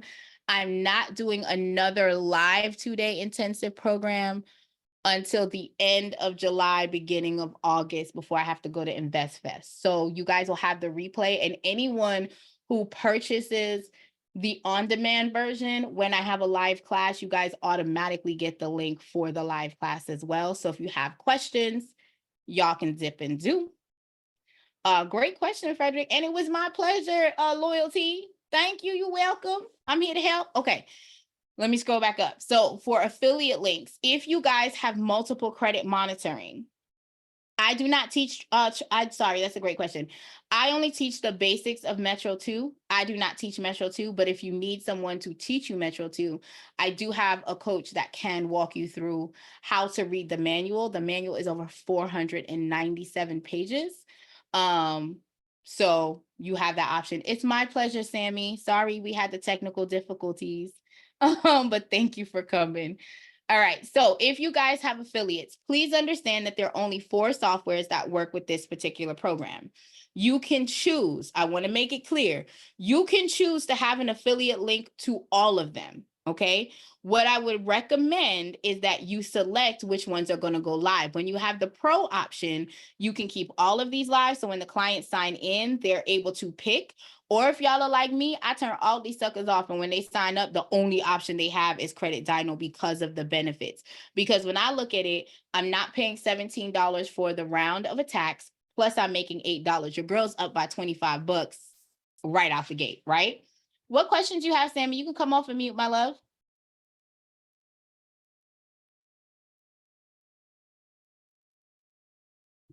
Hey, how can I help today? Hi, Rekul, how are you?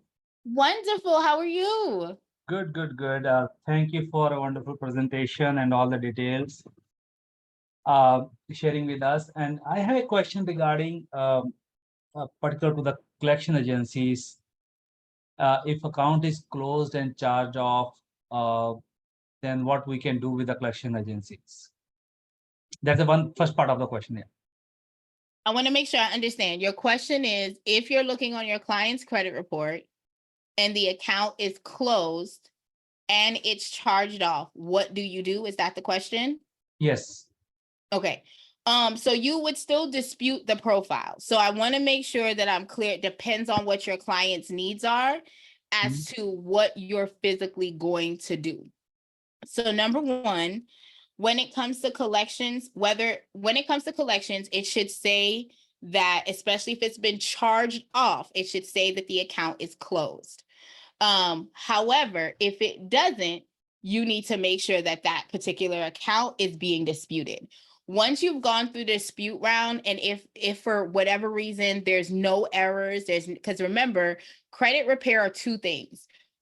We are legally using the law to delete errors, outstanding information, or anything that is erroneous or AKA false on the client's credit report. If the client's credit report has accurate information, we now have to shift from saying this needs to be deleted to then helping our clients either do a settlement or helping our clients get a pay per delete. So it's going to depend on how far have you gone? Is everything correct? Meaning, are the dates completely the same across the board? Is the amount that they're saying is completely in collections or charge off, is that accurate? Like, all of those things need to be in alignment. Once you have done the disputing, and you know that that account is your client's, you're going to navigate them into the world of how they need to start negotiations in order to try and settle that debt, and what conversations they can have in order to do so. Does that make sense? Yeah, so which letter we have to send to the collection agencies to make sure the information is correct and we want to dispute with them? If it is correct, then obviously we have to get into the settlement, yes. So if you're asking about the dispute flow, when you are coming in, if you click on the training tab and you click on the free download, it is going to give you an attack guide for a full 12 months. You do not necessarily have to use it for the full 12 months. I'm in Texas. I have a 6-month contract, which means if my client stays with me for 12 months, they do have to sign a new contract, but it depends on what information's on the credit report. So if you're asking what letters to send, we give you an attack guide within the software. So if you go to training and you go to free download, you will get a 12-month sequence of what you need to be sending out for your client, whether they have charge off, repos, bankruptcy, or collections. This is the basic letters you need to send. Yeah, my question is that these letters is to be sent to the credit bureaus, not to the collection agencies. I'm correct? So it depends on which package you have. If you have the package that's the pro, you will get letters specifically for the credit bureau as well as to the creditors, which would be the collection agency or the original debt owner. No, I don't have a pro right now. So that's the reason I'm asking specifically if you can guide me which letter to send. So I'm so sorry, sir. I can't guide you on that because specifically, so let me back up. If you are using the free version, then you are only disputing with the actual credit bureau. You're not, whatever letters you would want to generate to the creditors are not possible on the free version at all. Okay. I think I have a paid version, but not the pro one, if I'm correct. I will check again once again. That's okay. And second On thing, the pro version, you are correct. On the pro version, you have the ability to have letters to the creditors. On the free version, the only option you have is to the 3 major credit bureaus and the secondary bureaus. Now, you can choose to send out like debt validation letters or things of that nature, which I can show you in the system, but that is not necessarily going to help you with a collections the way that you're looking for. What you're looking for would actually be a benefit in the pro version. Does that make sense? yeah. And what if a collection agency is a law firm? Still, we can send the letters to them? I don't care if it's a law firm, a debt collection, third party. I don't care if it's been sold 6 times. You can send the letter to them because the system will automatically, remember, when you're importing the credit report, it's collecting all the information that's on the credit report. So if it's owned by an attorney's office, the letter is going to get generated to go to that attorney's office. Okay. Okay. And suppose we are sending these letters to the credit bureau and they says his letter is not coming from the client. So what we have to do in that case? So the letter questions that you have, hang tight really quickly because I want to take you into the system so you can see exactly how to do that. when Okay. it comes to the specific letters, right? Because I want you to be able to kind of see what it looks like. But there is an answer. There's a stall letter that's within the system. My best practice that I tell everyone is that if you're electing to, don't close on me now. Don't close on me. If you're electing to go ahead and do the stall letters, best practice is that you're sending out a stall response within the 7 to 15 days from when you sent the original dispute. If your client has waited more than that 15-day window, do not send a stall letter, move on to the next round. Okay. Thank you. Thank you. My pleasure, my love. Thank you so much for your question. Any other questions, guys, about the system and what I've showed you guys so far?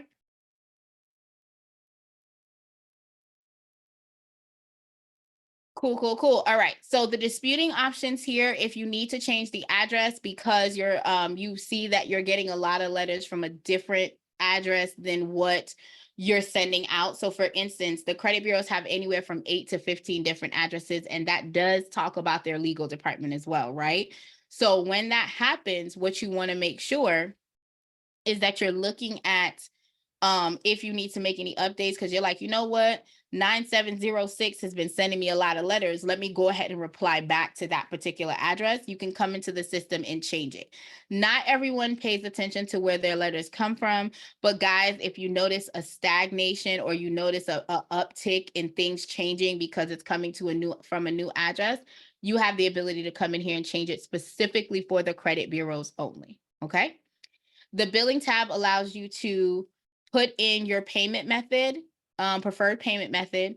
It also allows you to, of course, upgrade to the Pro. But one of the things I like is you can do bulk purchase, which allows you to go ahead and purchase a lot of credits at one time. But you can also do a subscribe and save. The subscribe and save is because Dispute Panda noticed that a lot of people were normally purchasing $20 or $60 every time they came on the platform. Please understand that if you guys are sending out static letters, LexisNexis, and Novus, LCI, so on, you have to have at least $1 in the system. The system takes no less than $20, right? So if the round is 17 and you have to upload $20, that means after you've done the first round, you have money left that you can go ahead and send out your static letters. So in this call, I'm not going to physically be able to send out static letters, but you guys can see, and I'll show you what it looks like on the Pro in a moment. Now, please be mindful that if you sign up for the subscribe and save where you're billed every 30 days at that $20 or $60 rate, if you come in here and you decide to add monies, it's not going to change anything. It's going to only give you whatever you put in the system, nothing more, nothing less, okay? The invoice tab allows you to see your invoices. If you have Panda Pro, you can see that the payment sequence there, and you can also see your statements. If you have, once you click on the activity tab will allow you to see the attacks, if the system has mailed anything for you, and any attack credits that are available for the platform. The integration tool is also a pro feature where you can integrate your Zapier connection with here. And then, of course, your referral tag for you to go ahead and hit accept. And when that referral system goes live, you guys get your wonderful affiliate link. So we have gone through all of the information on the side. Any questions before I load my first client into the system? I have a question. Is this where I ask? Absolutely. What questions do you have, my love? Why this fly came in? You can either type it or you can come off of mute and ask it. It's my pleasure. I have a question. I got an answer. What's up, boo? So what happened was, well, when I first signed up, I was with my IQ, my Identity IQ, right? Mm-hmm. So the last time I was on here, we talked about the Dino thingy. So I signed up for Dino, but how do I switch over? Like, it's not letting me update and add my Dino into the system. So how do I take out my Identity IQ to add the Dino? You have to do it in the Documents tab. Okay, it's not letting me though, but I'm gonna try. What do you mean by it's not letting you? Did you physically remove, you changed it to Credit Dino, you put in your Credit Dino information and you click the one-click import? No, it wouldn't let me do nothing. I'm gonna try it. I'm gonna go. I'm gonna try. So just show me when you get a chance. No problem. No problem. It's my pleasure. And I'll show you once I get to that system. Albin, I think that's your name, Albin. What questions do you have, my love? Do you want to type it or do you want to come off of mute? Oh, he was typing. Okay. I'm wondering if I should delete my address before I send my disputes. I tried to delete previous addresses, but the only option I got from the bureaus was saying if I did not previously live at the other addresses, is there another way or is this not a necessary step? That is a great question. So that is a method. That is one method that you can use to, as my mother would say, to skin a cat. Why would she want to skin a cat? I don't know, but that's what she used to say.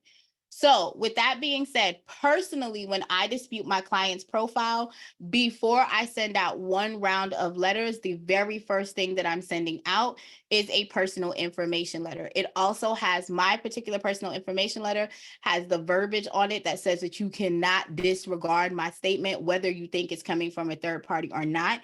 And it has the FCRA code that is required to be in there, right? So personally, if you're asking me, I'm going to tell you that the first thing that I do is dispute my client's profile, their names, addresses, employers. I'm requesting to get all of that taken off. And I'm requesting the reports from the secondary bureau and pull it and asking to have that pulled off from them as well. Is it a necessary step? I think it depends on how your workflow is. That is ingrained in my workflow. That's how I teach my assistant and my daughter who helps me.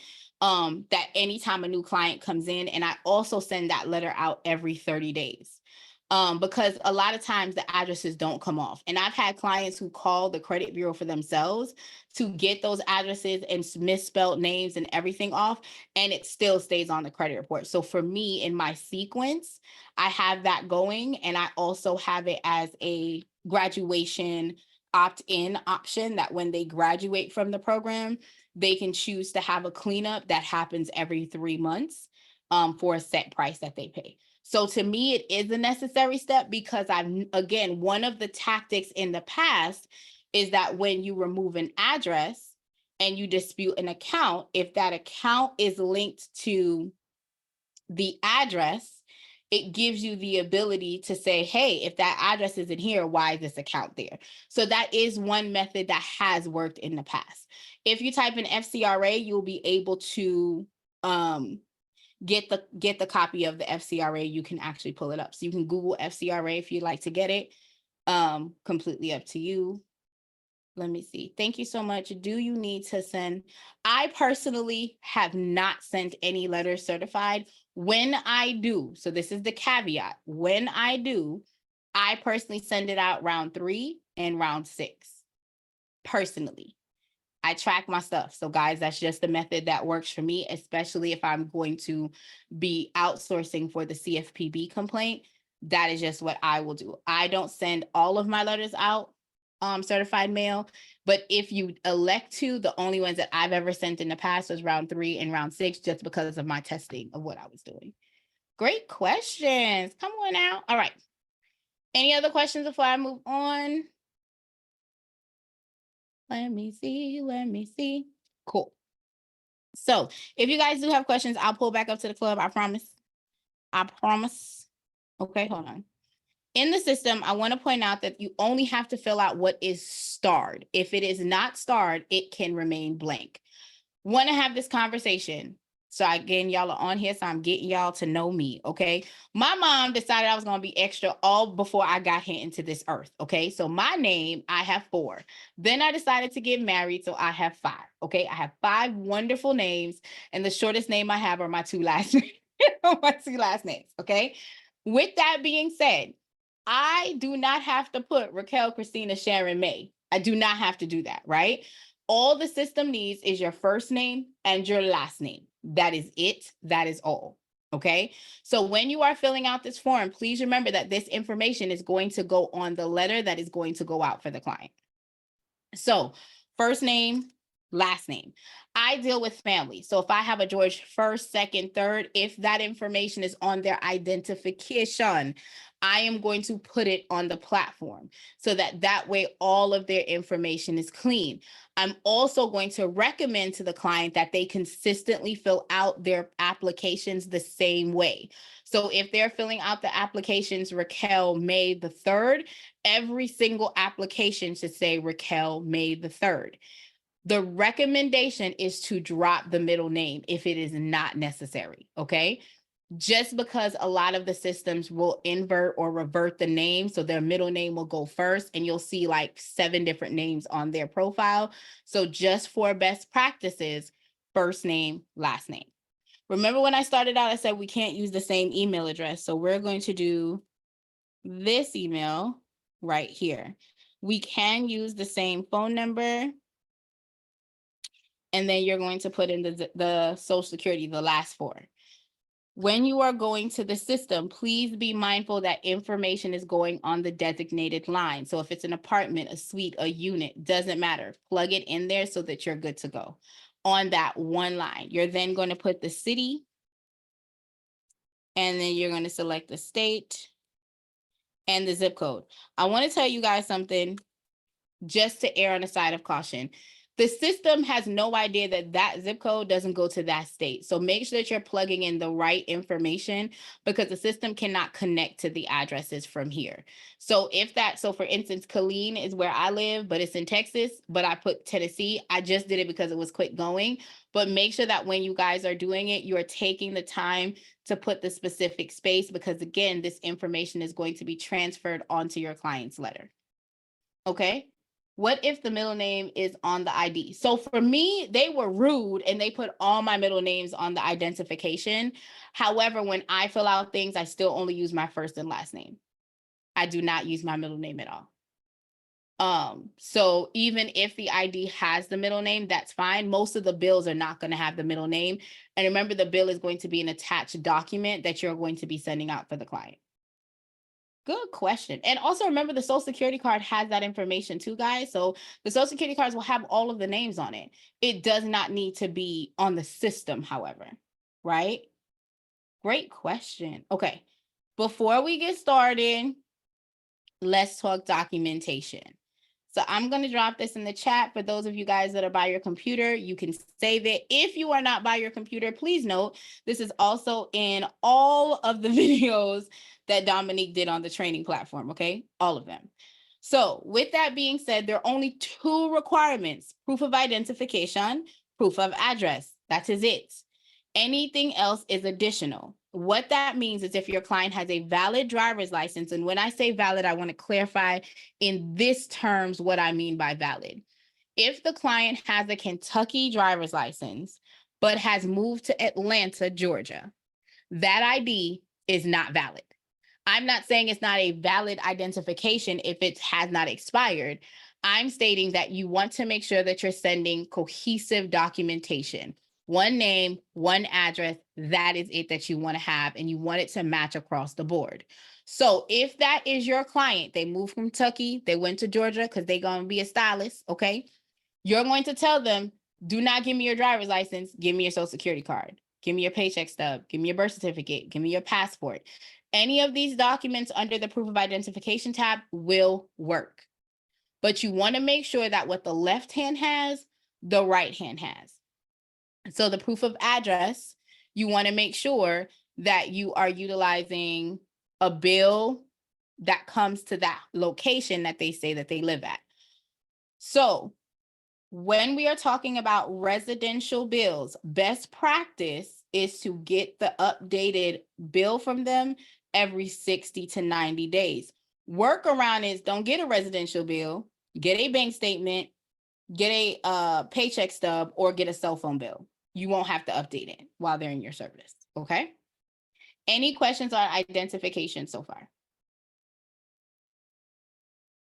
Let me know, let me know. All right, so as this system is really antiquated, that it helps you be able to save money. And let me tell you why. It gives you the ability to crop and save the documentations that you're loading for your client. So this client gave me a bill. Number one, this bill has past due information on it.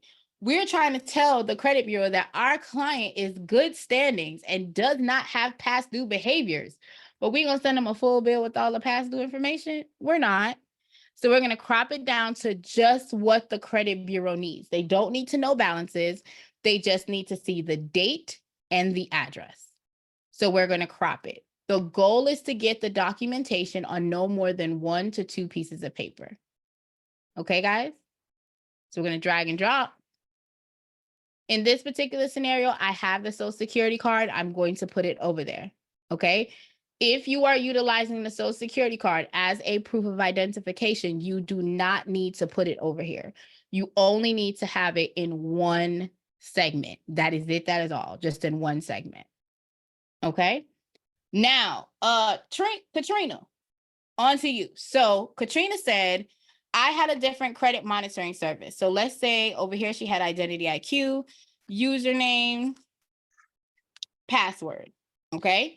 Now she decided, wait a minute, I'm not going to use Identity IQ anymore. When she comes into the system, there will be a credit report that's going to be right here in the system where it says upload or upload text or upload file. And she would be able to click the X box on that and then come down here, change it from Identity IQ to Credit Dyno, copy or put her information in. Hold on 1 second.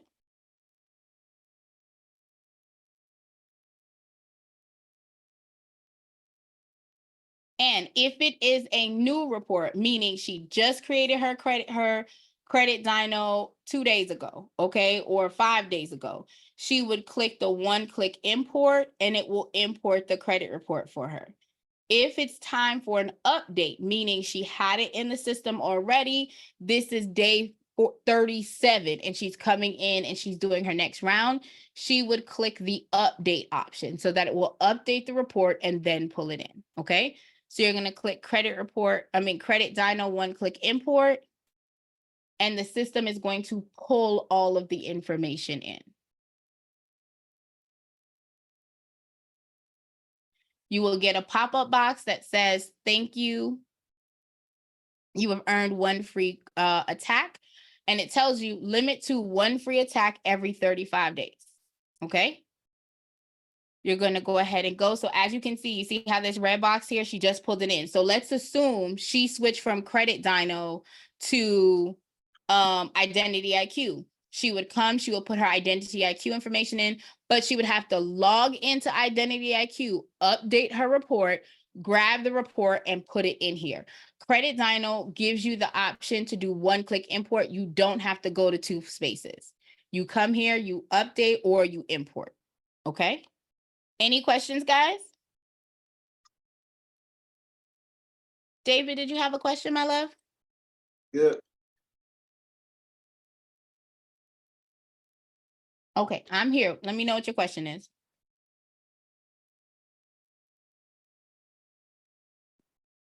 We can't hear you, David. Oh, okay. Gosh, I actually I was gonna raise my hand, but I didn't. It's okay. What questions you have, my love?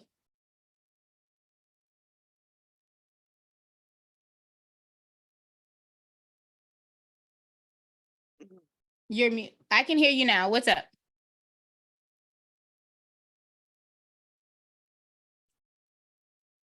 Technology Oh, be you talking to technology. me? I'm sorry. It's okay. I can hear you now. Did you have a question? Oh, well, I was just asking about just what you just did. That's not the free version. The pro, when you go in with the pro, what's that per month? So 1 second. If you use Credit Dyno, it doesn't matter if you're on the pro or free. You get a free round of attack every 35 days as long as you're using Credit Dyno. Got you. So that could be okay. So it's just when you go into the other system from your current one, that's when you would gosh, I guess I got lost in words. I'm actually taking notes too, so that's all. Just basics. No, No problem. So just to make sure it's clear, whether you have the free platform or you have the pro platform, if you are using Credit Dyno as your elected credit monitoring software, your clients will get a free round of attack every 35 days. The free platform is just that it's free. The pro is $197 per month. Okay, got you. Okay, so Okay. Awesome. So now that we've gotten there, we're going to roll into the dispute. So please understand, you cannot attack until you tell the system what it needs to be disputing. So you're going to click on the disputes. I want to advise that the system will always pick any public records that's impacting your client's file and any accounts that are causing harm to your client's profile. It, at this present time, has not been trained to select any inquiries. For best practices for the people who dropped the 4 and said that they were newbies, I want to advise that you are not, N-O-T, capital not, supposed to select any inquiries that are attached to an open and active credit card. You run the risk of that card being closed. Has it happened where people have not gotten the accounts closed? Absolutely. But my job and your job as a credit repair professional is to do no harm. So for best practices, do not dispute any open and active credit cards or credit lines for your clients. So you're going to say, Raquel, well, how do I know if it's open and active? I got you. You're going to go ahead and if you're on a Windows-based computer, you're going to put Control F, if F is in Foxtrot. If you are on a Mac, you're going to do Command F as in Foxtrot, okay? It's going to open up this search bar over here, guys, and you are going to be able to type in the actual creditor that is showing as a hard inquiry. So let me pause here. There are soft inquiries and there are hard inquiries. Hard inquiries are the ones that actually show up on your credit report. The soft inquiries do not. Normally with soft inquiries, they're just verifying your name, your address, like all your stuff kind of matches. With the hard inquiries, however, it is not doing that. It is pulling your scores, it is verifying, and you could lose points while doing that, okay? So when you are looking to support your client and you're checking the inquiries to see if you should include it or not, you're going to check in the system to see if it's available. Now, in this case, you can tab down, you click enter, and you'll be able to see, oh, this person has an open Capital One. She also has an open Capital One. So I am not going to select that account for disputing the inquiry just to ensure there's no issues. Now, let's say this one said Capital One Auto, and I search auto and I don't see any Capital One Auto, then I would select that option. I have no problem disputing mortgage inquiries, auto inquiries, because honey, it's not going to stop nothing. They're not going to come get the car. Okay, they're going to want their payments. So you're fine. But when it comes to the credit cards, this is best practice that I normally recommend. Okay, guys? So you would go through, you would select all that applies for your client. Sometimes you guys will see one that will say Robin / or it'll say, for instance, it says FNB Omaha. Best practice, search Omaha and then search FNB. You don't necessarily want, if it has a / in between, you don't want to search it in its full capacity, separate it, because sometimes it's on there just on one side or the other.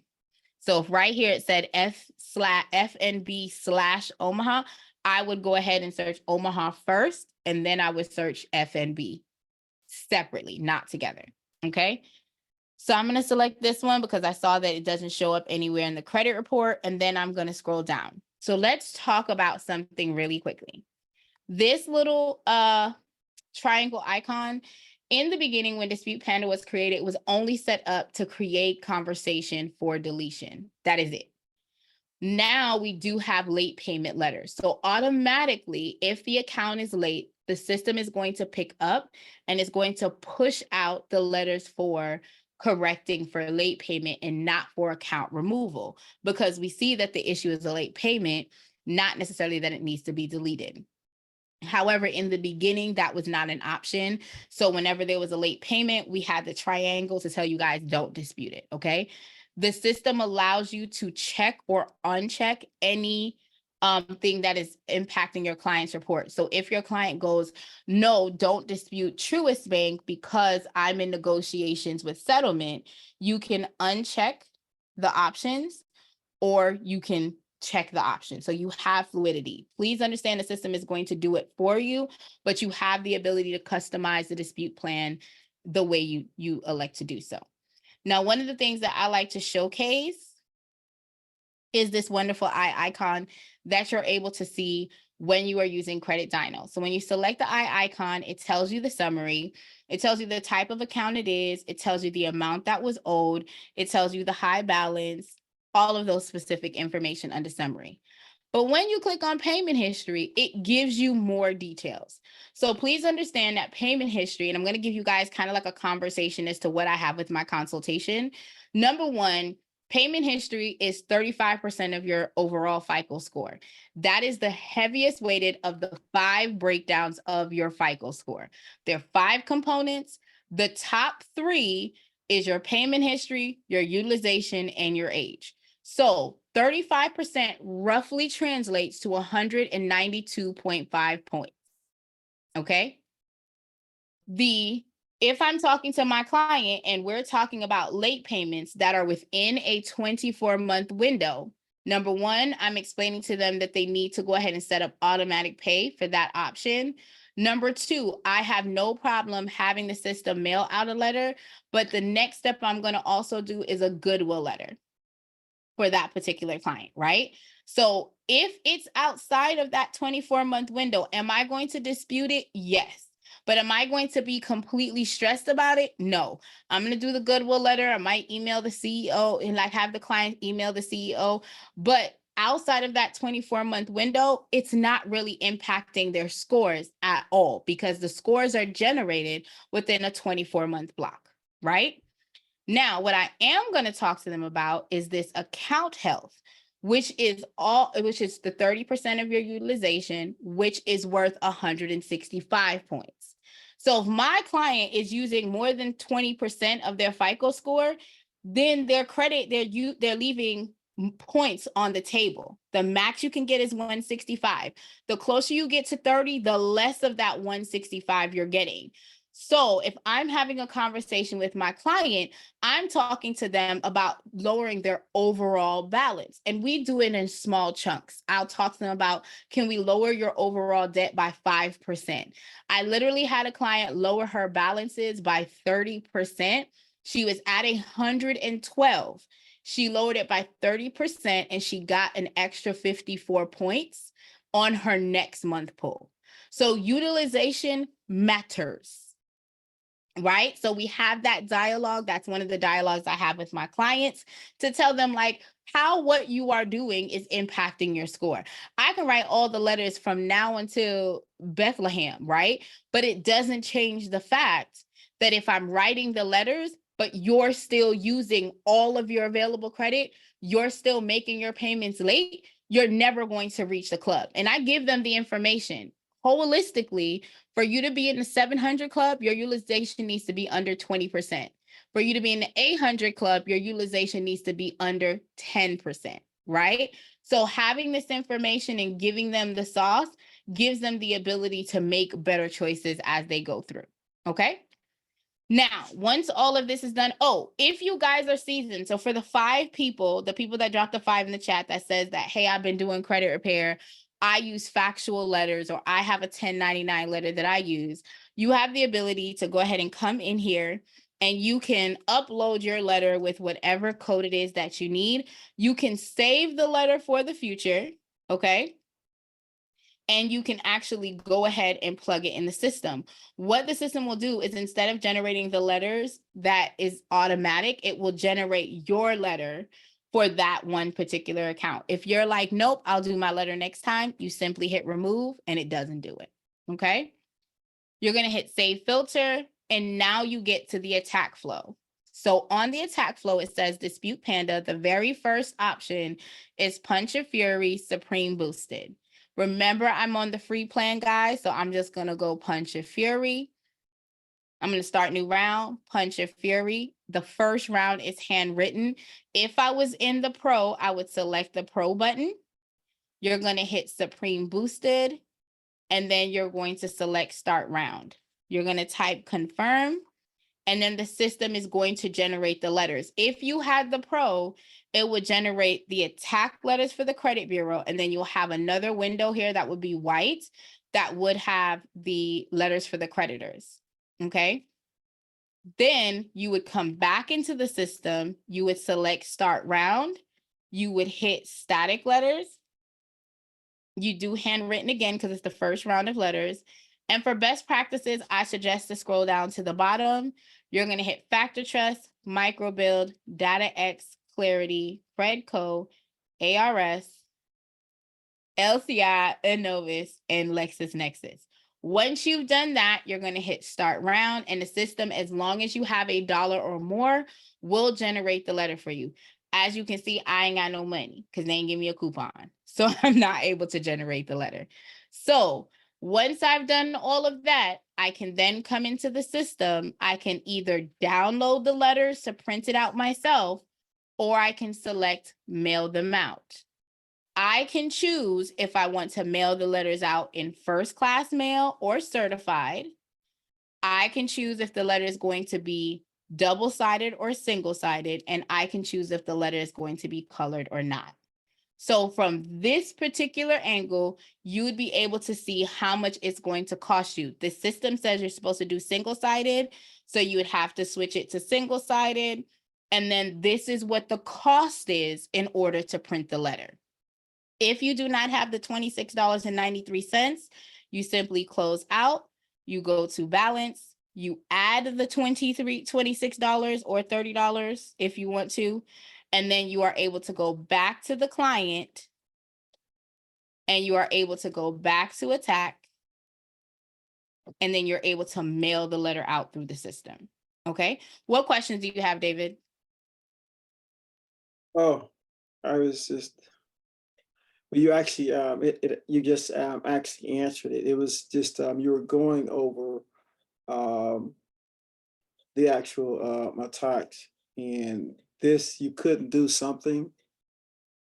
What was it that you could not do? Okay, yeah, I couldn't do the static letters. yes. Yeah, so the letters to the secondary bureaus, I wasn't able to do because I did not have any money in the bucket. So the static letters are free, but you must have at least $1 in the bucket. So if you look, it'll pop up until you need to have $1 in order for it to complete. Gotcha. Okay. Great question. Any other questions, guys?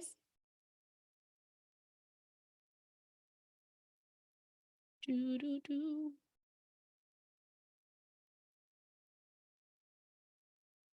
Oh, so when you do the membership, that's the 197 for the pro, and then basically you're filling up your accounts with the credit. And one credit, is that like an attack? Is that like the full attack for the 35 days? So the credits are subject to how much you load. So you can either load $20, which gives you $20 worth of credit in there. Remember, one letter, if you're using any other credit monitoring software besides Credit Dyno, it costs you $17. So if you load $20, or if you have 20 clients and they're all on smart credit per se, you would have to load 17 times 20 so that you would be able to download that particular account, or yeah, so you can download that particular and dispute that particular month for that client. If you have Credit Dyno, however, you're not paying anything at all. No matter what, whether you're on the free or you're on the pro, you're not paying at all.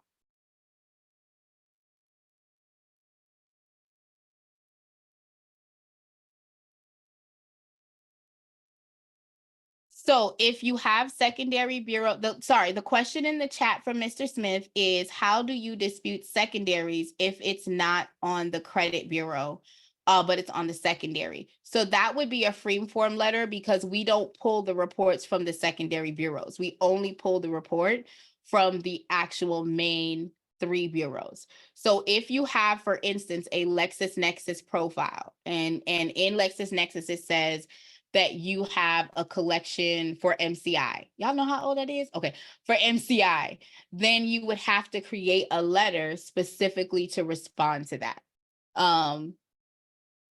That's the answer that I can give. The system will not generate any disputes for secondary bureaus that are not showing up on the primary bureau's disputes. Great question. Are those the only disputes? So they're the same letters that's going to the secondary viewer, but they're being addressed.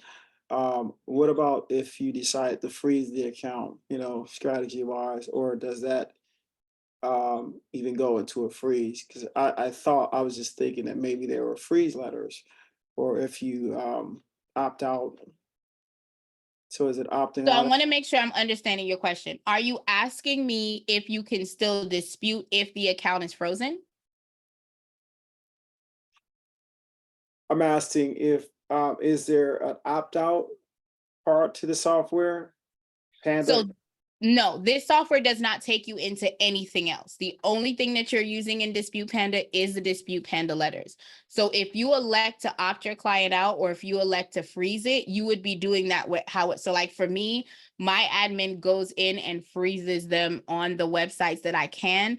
This websites that we cannot freeze, we draft letters and send it to them, right? So if I'm doing a bankruptcy flow and I've gone 2 months doing it a bankruptcy and it's still there, then I'll freeze the LexisNexis. I'll go through the process of sending the dispute. So that's 2 separate issues. This system only gives you the disputing software only. It doesn't take you into any other softwares. Okay, that's what I'm saying. Just in case you're doing something with ARS or something, for a repo or a It will generate the letter for ARS if it's on the credit report. So if on the credit report, this is a repo, right? And that repo also shows up in ARS, that account will be disputed on that ARS letter. Got you. Right? But it will not take you. So to Mr. Smith's part, Mr. Smith is saying, when you pull the credit report, the repo to Santander is not showing up here. But when he goes to the secondary bureau, the repo is showing up. So because it's showing up over there, he's asking, how does he dispute that? And that would have to be a separate dispute that has nothing to do with Dispute Panda, because Dispute Panda can only generate letters that are showing up connected on the actual main report. Does that make sense? Yes. Oh, great question. Great question. I got a question. I got an answer. What's up? Okay, so I had a client that I got something off their credit, and then like a month later it came back on. So I did the reassertion letter, I think, if I'm not mistaken. Mm-hmm.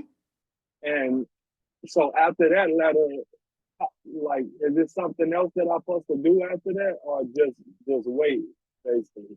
So I have a question before I answer your question. You said that you got something off of the client's report. On the report, did it come back to you that it was removed, or did it come back that it was deleted? It was deleted. Okay. If it came back that it was deleted, then you would do the reinsertion letter. If it came back that if on the report it just said removed, then that reinsertion letter does not apply. The reinsertion letter only applies if the item has been deleted. So that's why I want to make sure that we're clear. After you've done the reinsertion letter, if that does not resolve the problem, then what I would recommend is going ahead and booking a call with me so I can get you in contact with my litigation team. Because legally, if the account was removed, was deleted, then your client was supposed to get a letter that informed them that that item was coming back on their credit report. Correct. Right? Okay. But if they did not get that documentation that says that they were going to put it on, that's why you're leveraging that reinsertion letter, and you would have to give it the 30 days. Okay. So what about if it was removed? What would you do if it was removed? If it was removed, it doesn't. So I want to explain the difference. Remove means I'm investigating. I'm CPS and I'm investigating if they beat you. That's what remove means.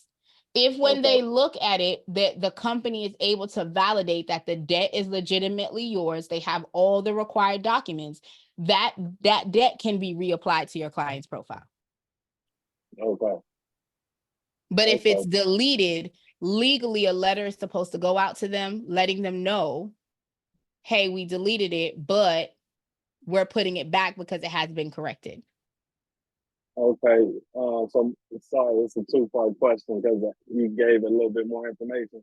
So say if it was done from like a 609 or whatever, right? Do them usually come back as removed or deleted? Because I don't think I'm for sure if it was removed or deleted. Honestly. I wouldn't be able to answer that question because I use different letters. What I'm advising is you would have to go back to the credit report. So to answer your question seamlessly, regardless of what letter you send, you have to go back to the actual credit report. When that account was removed off of your client's profile, did it specifically say remove or did it specifically say delete? That is going to entail what your next power play is supposed to be after. Okay, and no matter how long it was ago that it was taken off, I should be able to still see if it was removed or deleted, correct? Correct. As long as you keep your client's documentation, right? As long as you have the report for you to reference back to of when it's deleted. Like one of the things that I train my people on is to track what they're doing. So every single month, they're supposed, I'm not saying they do, but they are supposed to. I give them a tracking sheet that literally has the information of when they sent out the letter, what was removed. It even tracks the information that you're sending to the secondary bureau. So if you are able to go back to when that item was removed, you should be able to see that particular credit report and see when it stated that it was either deleted or if it was removed. And that way you know how you should be able to pivot moving forward. Okay. Okay, I appreciate that. My pleasure, my pleasure. Any other questions, guys? Oh, geez, that's Christmas. Lord, sorry, y'all. They don't open the door and let the bugs in. Any other questions, guys? You can just drop the info for the call. Like so we do a call. The books a call real quick. I'm going to drop all my links because I wasn't able to hear what you said. So if anyone wants to book a call with me, I'll put my appointment link in there. And I will also put my mentorship link in here if you guys want to sign up, whatever works for you guys in totality. I totally appreciate y'all. Any other questions, concerns, or comments? Do you guys want me to show you the pro system? Oh, hey, Go, what's up? What's up? Two things. I sent you emails from info@creditbrigade.com asking for your mentorship link, and you talked about the trade lines. Either starting them or where you use them. So please check your email and send that to me. I saw your email. I just have been in coaching calls all day, so I will follow back up to you. It literally just a couple hours ago. So yeah, no, I saw it. I wasn't nagging you. Okay, perfect. No, I saw it. I'll be paying attention. Okay, all right. I know you've been doing a lot, so I was just saying, like, get to that. But any other, I guess, can you talk? Is this the call where you talk some more about some of the trade lines? Because I have been using some authorized users. So this call is only for Dispute Panda questions. But okay. I will send you the mentorship link, and then I think I'm doing the calendar for next quarter will go into the dashboard, but I will be doing a Zoom on Sunday. So I will be putting the link for Zoom either Saturday or Sunday. I'll be putting a link in for open workroom for at least 2 hours. Can I do 2 hours? We could do 2 hours on Saturday. So Saturday or Sunday, if you guys are in the community, the Dispute Panda community, please go ahead and pay attention. I will drop the link there. And for all of those in the mentorship, you'll have access to it as well. All right, perfect. My pleasure. Any other questions, concerns, or comments, guys? One more. Yep, I got it. What's up? How effective have those static letters been? I actually just got hip to those. I was doing it before, but I didn't even know in the pro when I looked at it and I scrolled down and I saw them all there doing that. So I think it depends on track. So now that you see it, what I would recommend is to track it to see how it goes. For me, I get results But you know, I think it depends on what are you keeping up with and what are you looking for movement. So one of the things that I talk about when it comes to credit repair is expectations. So when you're saying what are the results, what results are you looking for? Are you talking about deletions? Are you talking about updates? What exactly are the expectations so that you can then mitigate those levels of expectations, right? So holistically, it works for me because I'm not necessarily always just looking for a score improvement. I'm looking for a negative or a debt to be completely taken off, right?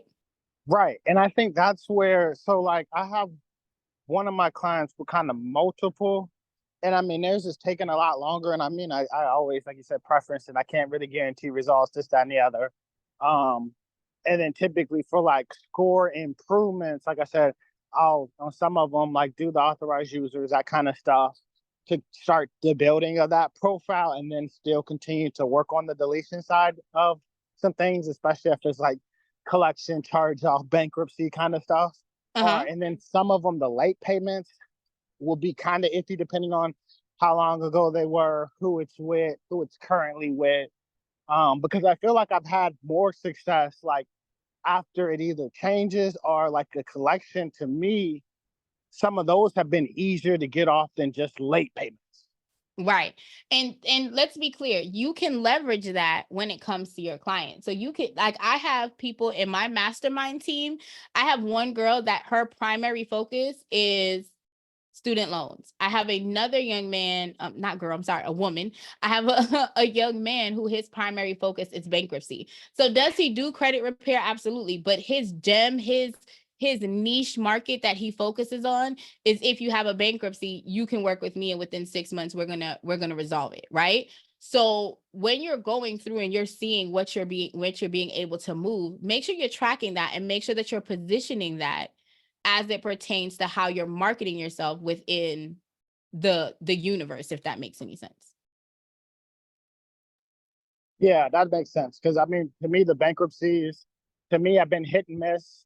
Like I have had more success probably with removing collections than even late payments, to be honest. Depending on what bank it is, like yeah, some of them I think are kind of stubborn, even though like you gotta have to go back, and it would take me 4 or 5 rounds, and I'm like, it's just a late payment. And I mean, you know, like it doesn't even really move the needle as much as the other ones. But when I'm trying, and you also have to think about where the late payment is, right? So going back, if the late payment is outside of the 24 months, what needle are you moving? It's not even impacting their score at that point, right? But if that late payment is a little bit closer within that 24-month window, then you're really being able to make impact for your client. Does that make sense? Total, because mine is my market. I'm typically working. I'm really looking for urgent clients. So buying a home, apartment, car, or getting you ready for funding. So that's why with those, I'm like, well, you know, depending how messed up your profile is, you know, you get some authorized users, that's going to at least fix your credit utilization. We can hide some utilization. And then if you don't have too many, and then maybe it's just late payments and late payments and collections, you know, but depending how, I don't want to call it irresponsible, but how mismanaged that credit profile there we is, go. right? There we go. Then I'm like, okay, I'm trying to strategize to essentially hit over 680, you know, no late payments within the 12 to 24 months, and then I can get the inquiries off. That's the easiest. Right. So that's typically how I attack it and where I want most of my clients to be, because I am kind of targeting them like, I'm trying to get you funded within 90 days. I'm trying to get you here. So my strategy since the last time we talked has really switched to being, I'm selling you a solution. I'm not even selling you on credit repair. Right. I love that. And that's the goal. The goal is always trying to send or help your clients with the solution and how they should be able to pivoting moving forward. And I think sometimes we focus on the score. And I just like to be honest. I've had a client before that their mid number was a 723 and we could not get them funding. We have to be realistic with what we're providing and what we're helping our clients with, especially even if we're doing authorized user accounts. Understand that if your client is saying they only make $23,000 a year, but you're giving them a credit line of over $100,000, that math ain't mathing. So when you're building your client's profile, you want to make sure that the information that you're putting out on one side can convert and make sense on the other side, right? So to your point, if you're looking at people that are looking to get into apartments, you're looking to get into homes, what does your profile need to look like for you to get that yes on the other side? And a lot of people think that you can't have any collections. When you're looking to buy a home, you definitely can have collections. There's a limit that you need to have, but the underwriting department will allow you to do an explanation. Also, a lot of people don't know, and I'm completely different in my credit repair. I tell people all the time, like, if you're looking to get a house, go and see what the pre-qual is going to say. See, if you know you want to go to this one particular bank, find out what that one particular bank is going to want for you to close and seal that deal. Because that one particular bank could tell you, when they look at your credit report, all we need you to do is pay off $2,000 worth of debt, or we need you to pay off these 3 accounts, or settle them, or do whatever, so that you can go ahead and get into this house, right? So don't be afraid to ask those questions. And that's how I've been reverse engineering all of it, right? So the same thing, what I ended up doing was, like you said, going to the pre-qual guys, whether it's Rocket Mortgage, like all the bigger names, and saying, hey, what does this profile have to look like? And I won't even take their specific profile, but I'm like, kind of run me this so I can kind of have a table of, this is really where I'm trying to get you data points wise. When I'm talking to my client, to really say, all right, this is kind of how we're going to attack it. And this, so on and so forth. Because to your point, I don't know who had the 723 and not able to get funded, but I'm like, that speaks to the level of what they're putting on the application. Obviously not telling anyone to be facetious, but oh no, that particular person, again, it's not even just what you're putting on the application. Like, to your point, inquiries matter, right? Your utilization matters. So although that person had a high number because their utilization was low, their debt to income ratio still was off. So don't always think that you have to have a high number for you to get stuff. Not only that, there are other programs out here that can help you get into a home that is not traditional, right? They have NACA out here. They're different. They're HUD, what do you call it? USDA loans. They're like different options that are available. So make sure that you don't have to know everything, but kind of tap in so that you're able to talk to your clients in a nuanced way. And if you guys are in a market where you're dealing with maybe people who want to buy in a rural area, right? Or you might be in a rural area, find out what the benefits are in that area, because that could be your selling point to your credit repair clients too. So I love the fact that the GOAT decided to go ahead and revamp. Come on now. I love it. Any other questions, guys? No, I think my last question is, like I said, I've been building out and going to those people to really figure out the profile. Obviously, like you said, I do have, some people. I got a guy who was like, in his 40s, but his profile was so weak because he didn't even have no credit. Like, I mean, he only had 2 accounts collections, and I was like, okay, you can throw some authorized users, and that dropped him from, 5 to whatever. But I'm like, now you're gonna have to strategically build this out, and it is gonna take time, right? Because you don't have any, and like you said, underwriters, and depending on what you're doing, because I kind of use myself as an example when I talk to some of my clients. Where I was like, look, I had bought cash for cars for 15 years because I only had 2 cars. And then when I really went in and started getting finances for cars, when I was putting them to roll, doing whatever, business-wise, they're like, oh, I had houses that I still had houses and mortgages and student loans paid off, like whatever, but I didn't have anything on my car record. And I'm like, that's just as detrimental in certain areas too. So it is about your profile, depending on what you're trying to go get. Is this Galveston? What's your name? Julian. Hey, okay. I wanted to make sure I had the right person. Okay. Thank you for coming back. I'm so excited. I'm glad to hear that things are, you're niching down. Like, oh, I love to hear that. Yeah. So amazing. No problem. Anyone else has any questions, concerns, or comments before I let you guys go? Yeah, I heard you say something about the credit dyno, about doing the attacks, about it don't cost or something. If you could just revisit that real quick so I can make sure I understood what you were saying. I don't understand your question. Can you repeat that for me, my love? you said something about if you had credit Dino, you should be able to do whatever attacks and there's no cost. I didn't fully understand what you were saying. As Okay, far as well, when you're doing the attack. Credit Dino is the credit monitoring software. So if you're using Credit Dino as the credit monitoring software, you automatically get a free attack every 35 days for your client. If you're using Smart Credit, Identity IQ, or My Score IQ, the $17 applies. Okay, that's I appreciate that. My pleasure. Great question. Any other questions, guys?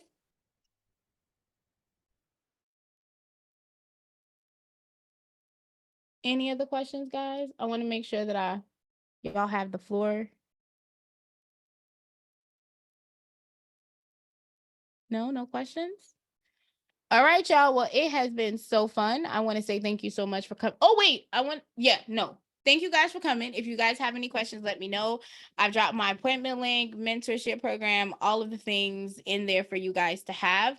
If you have any questions, concerns, or comments, you guys can email me. I will go ahead and drop my email in the chat for you guys to have. I want to say thank you so much for coming into the room and being amazing. And I will catch y'all on the flip side. Thanks, David. Thanks, guys. Bye. Let me stop the recording.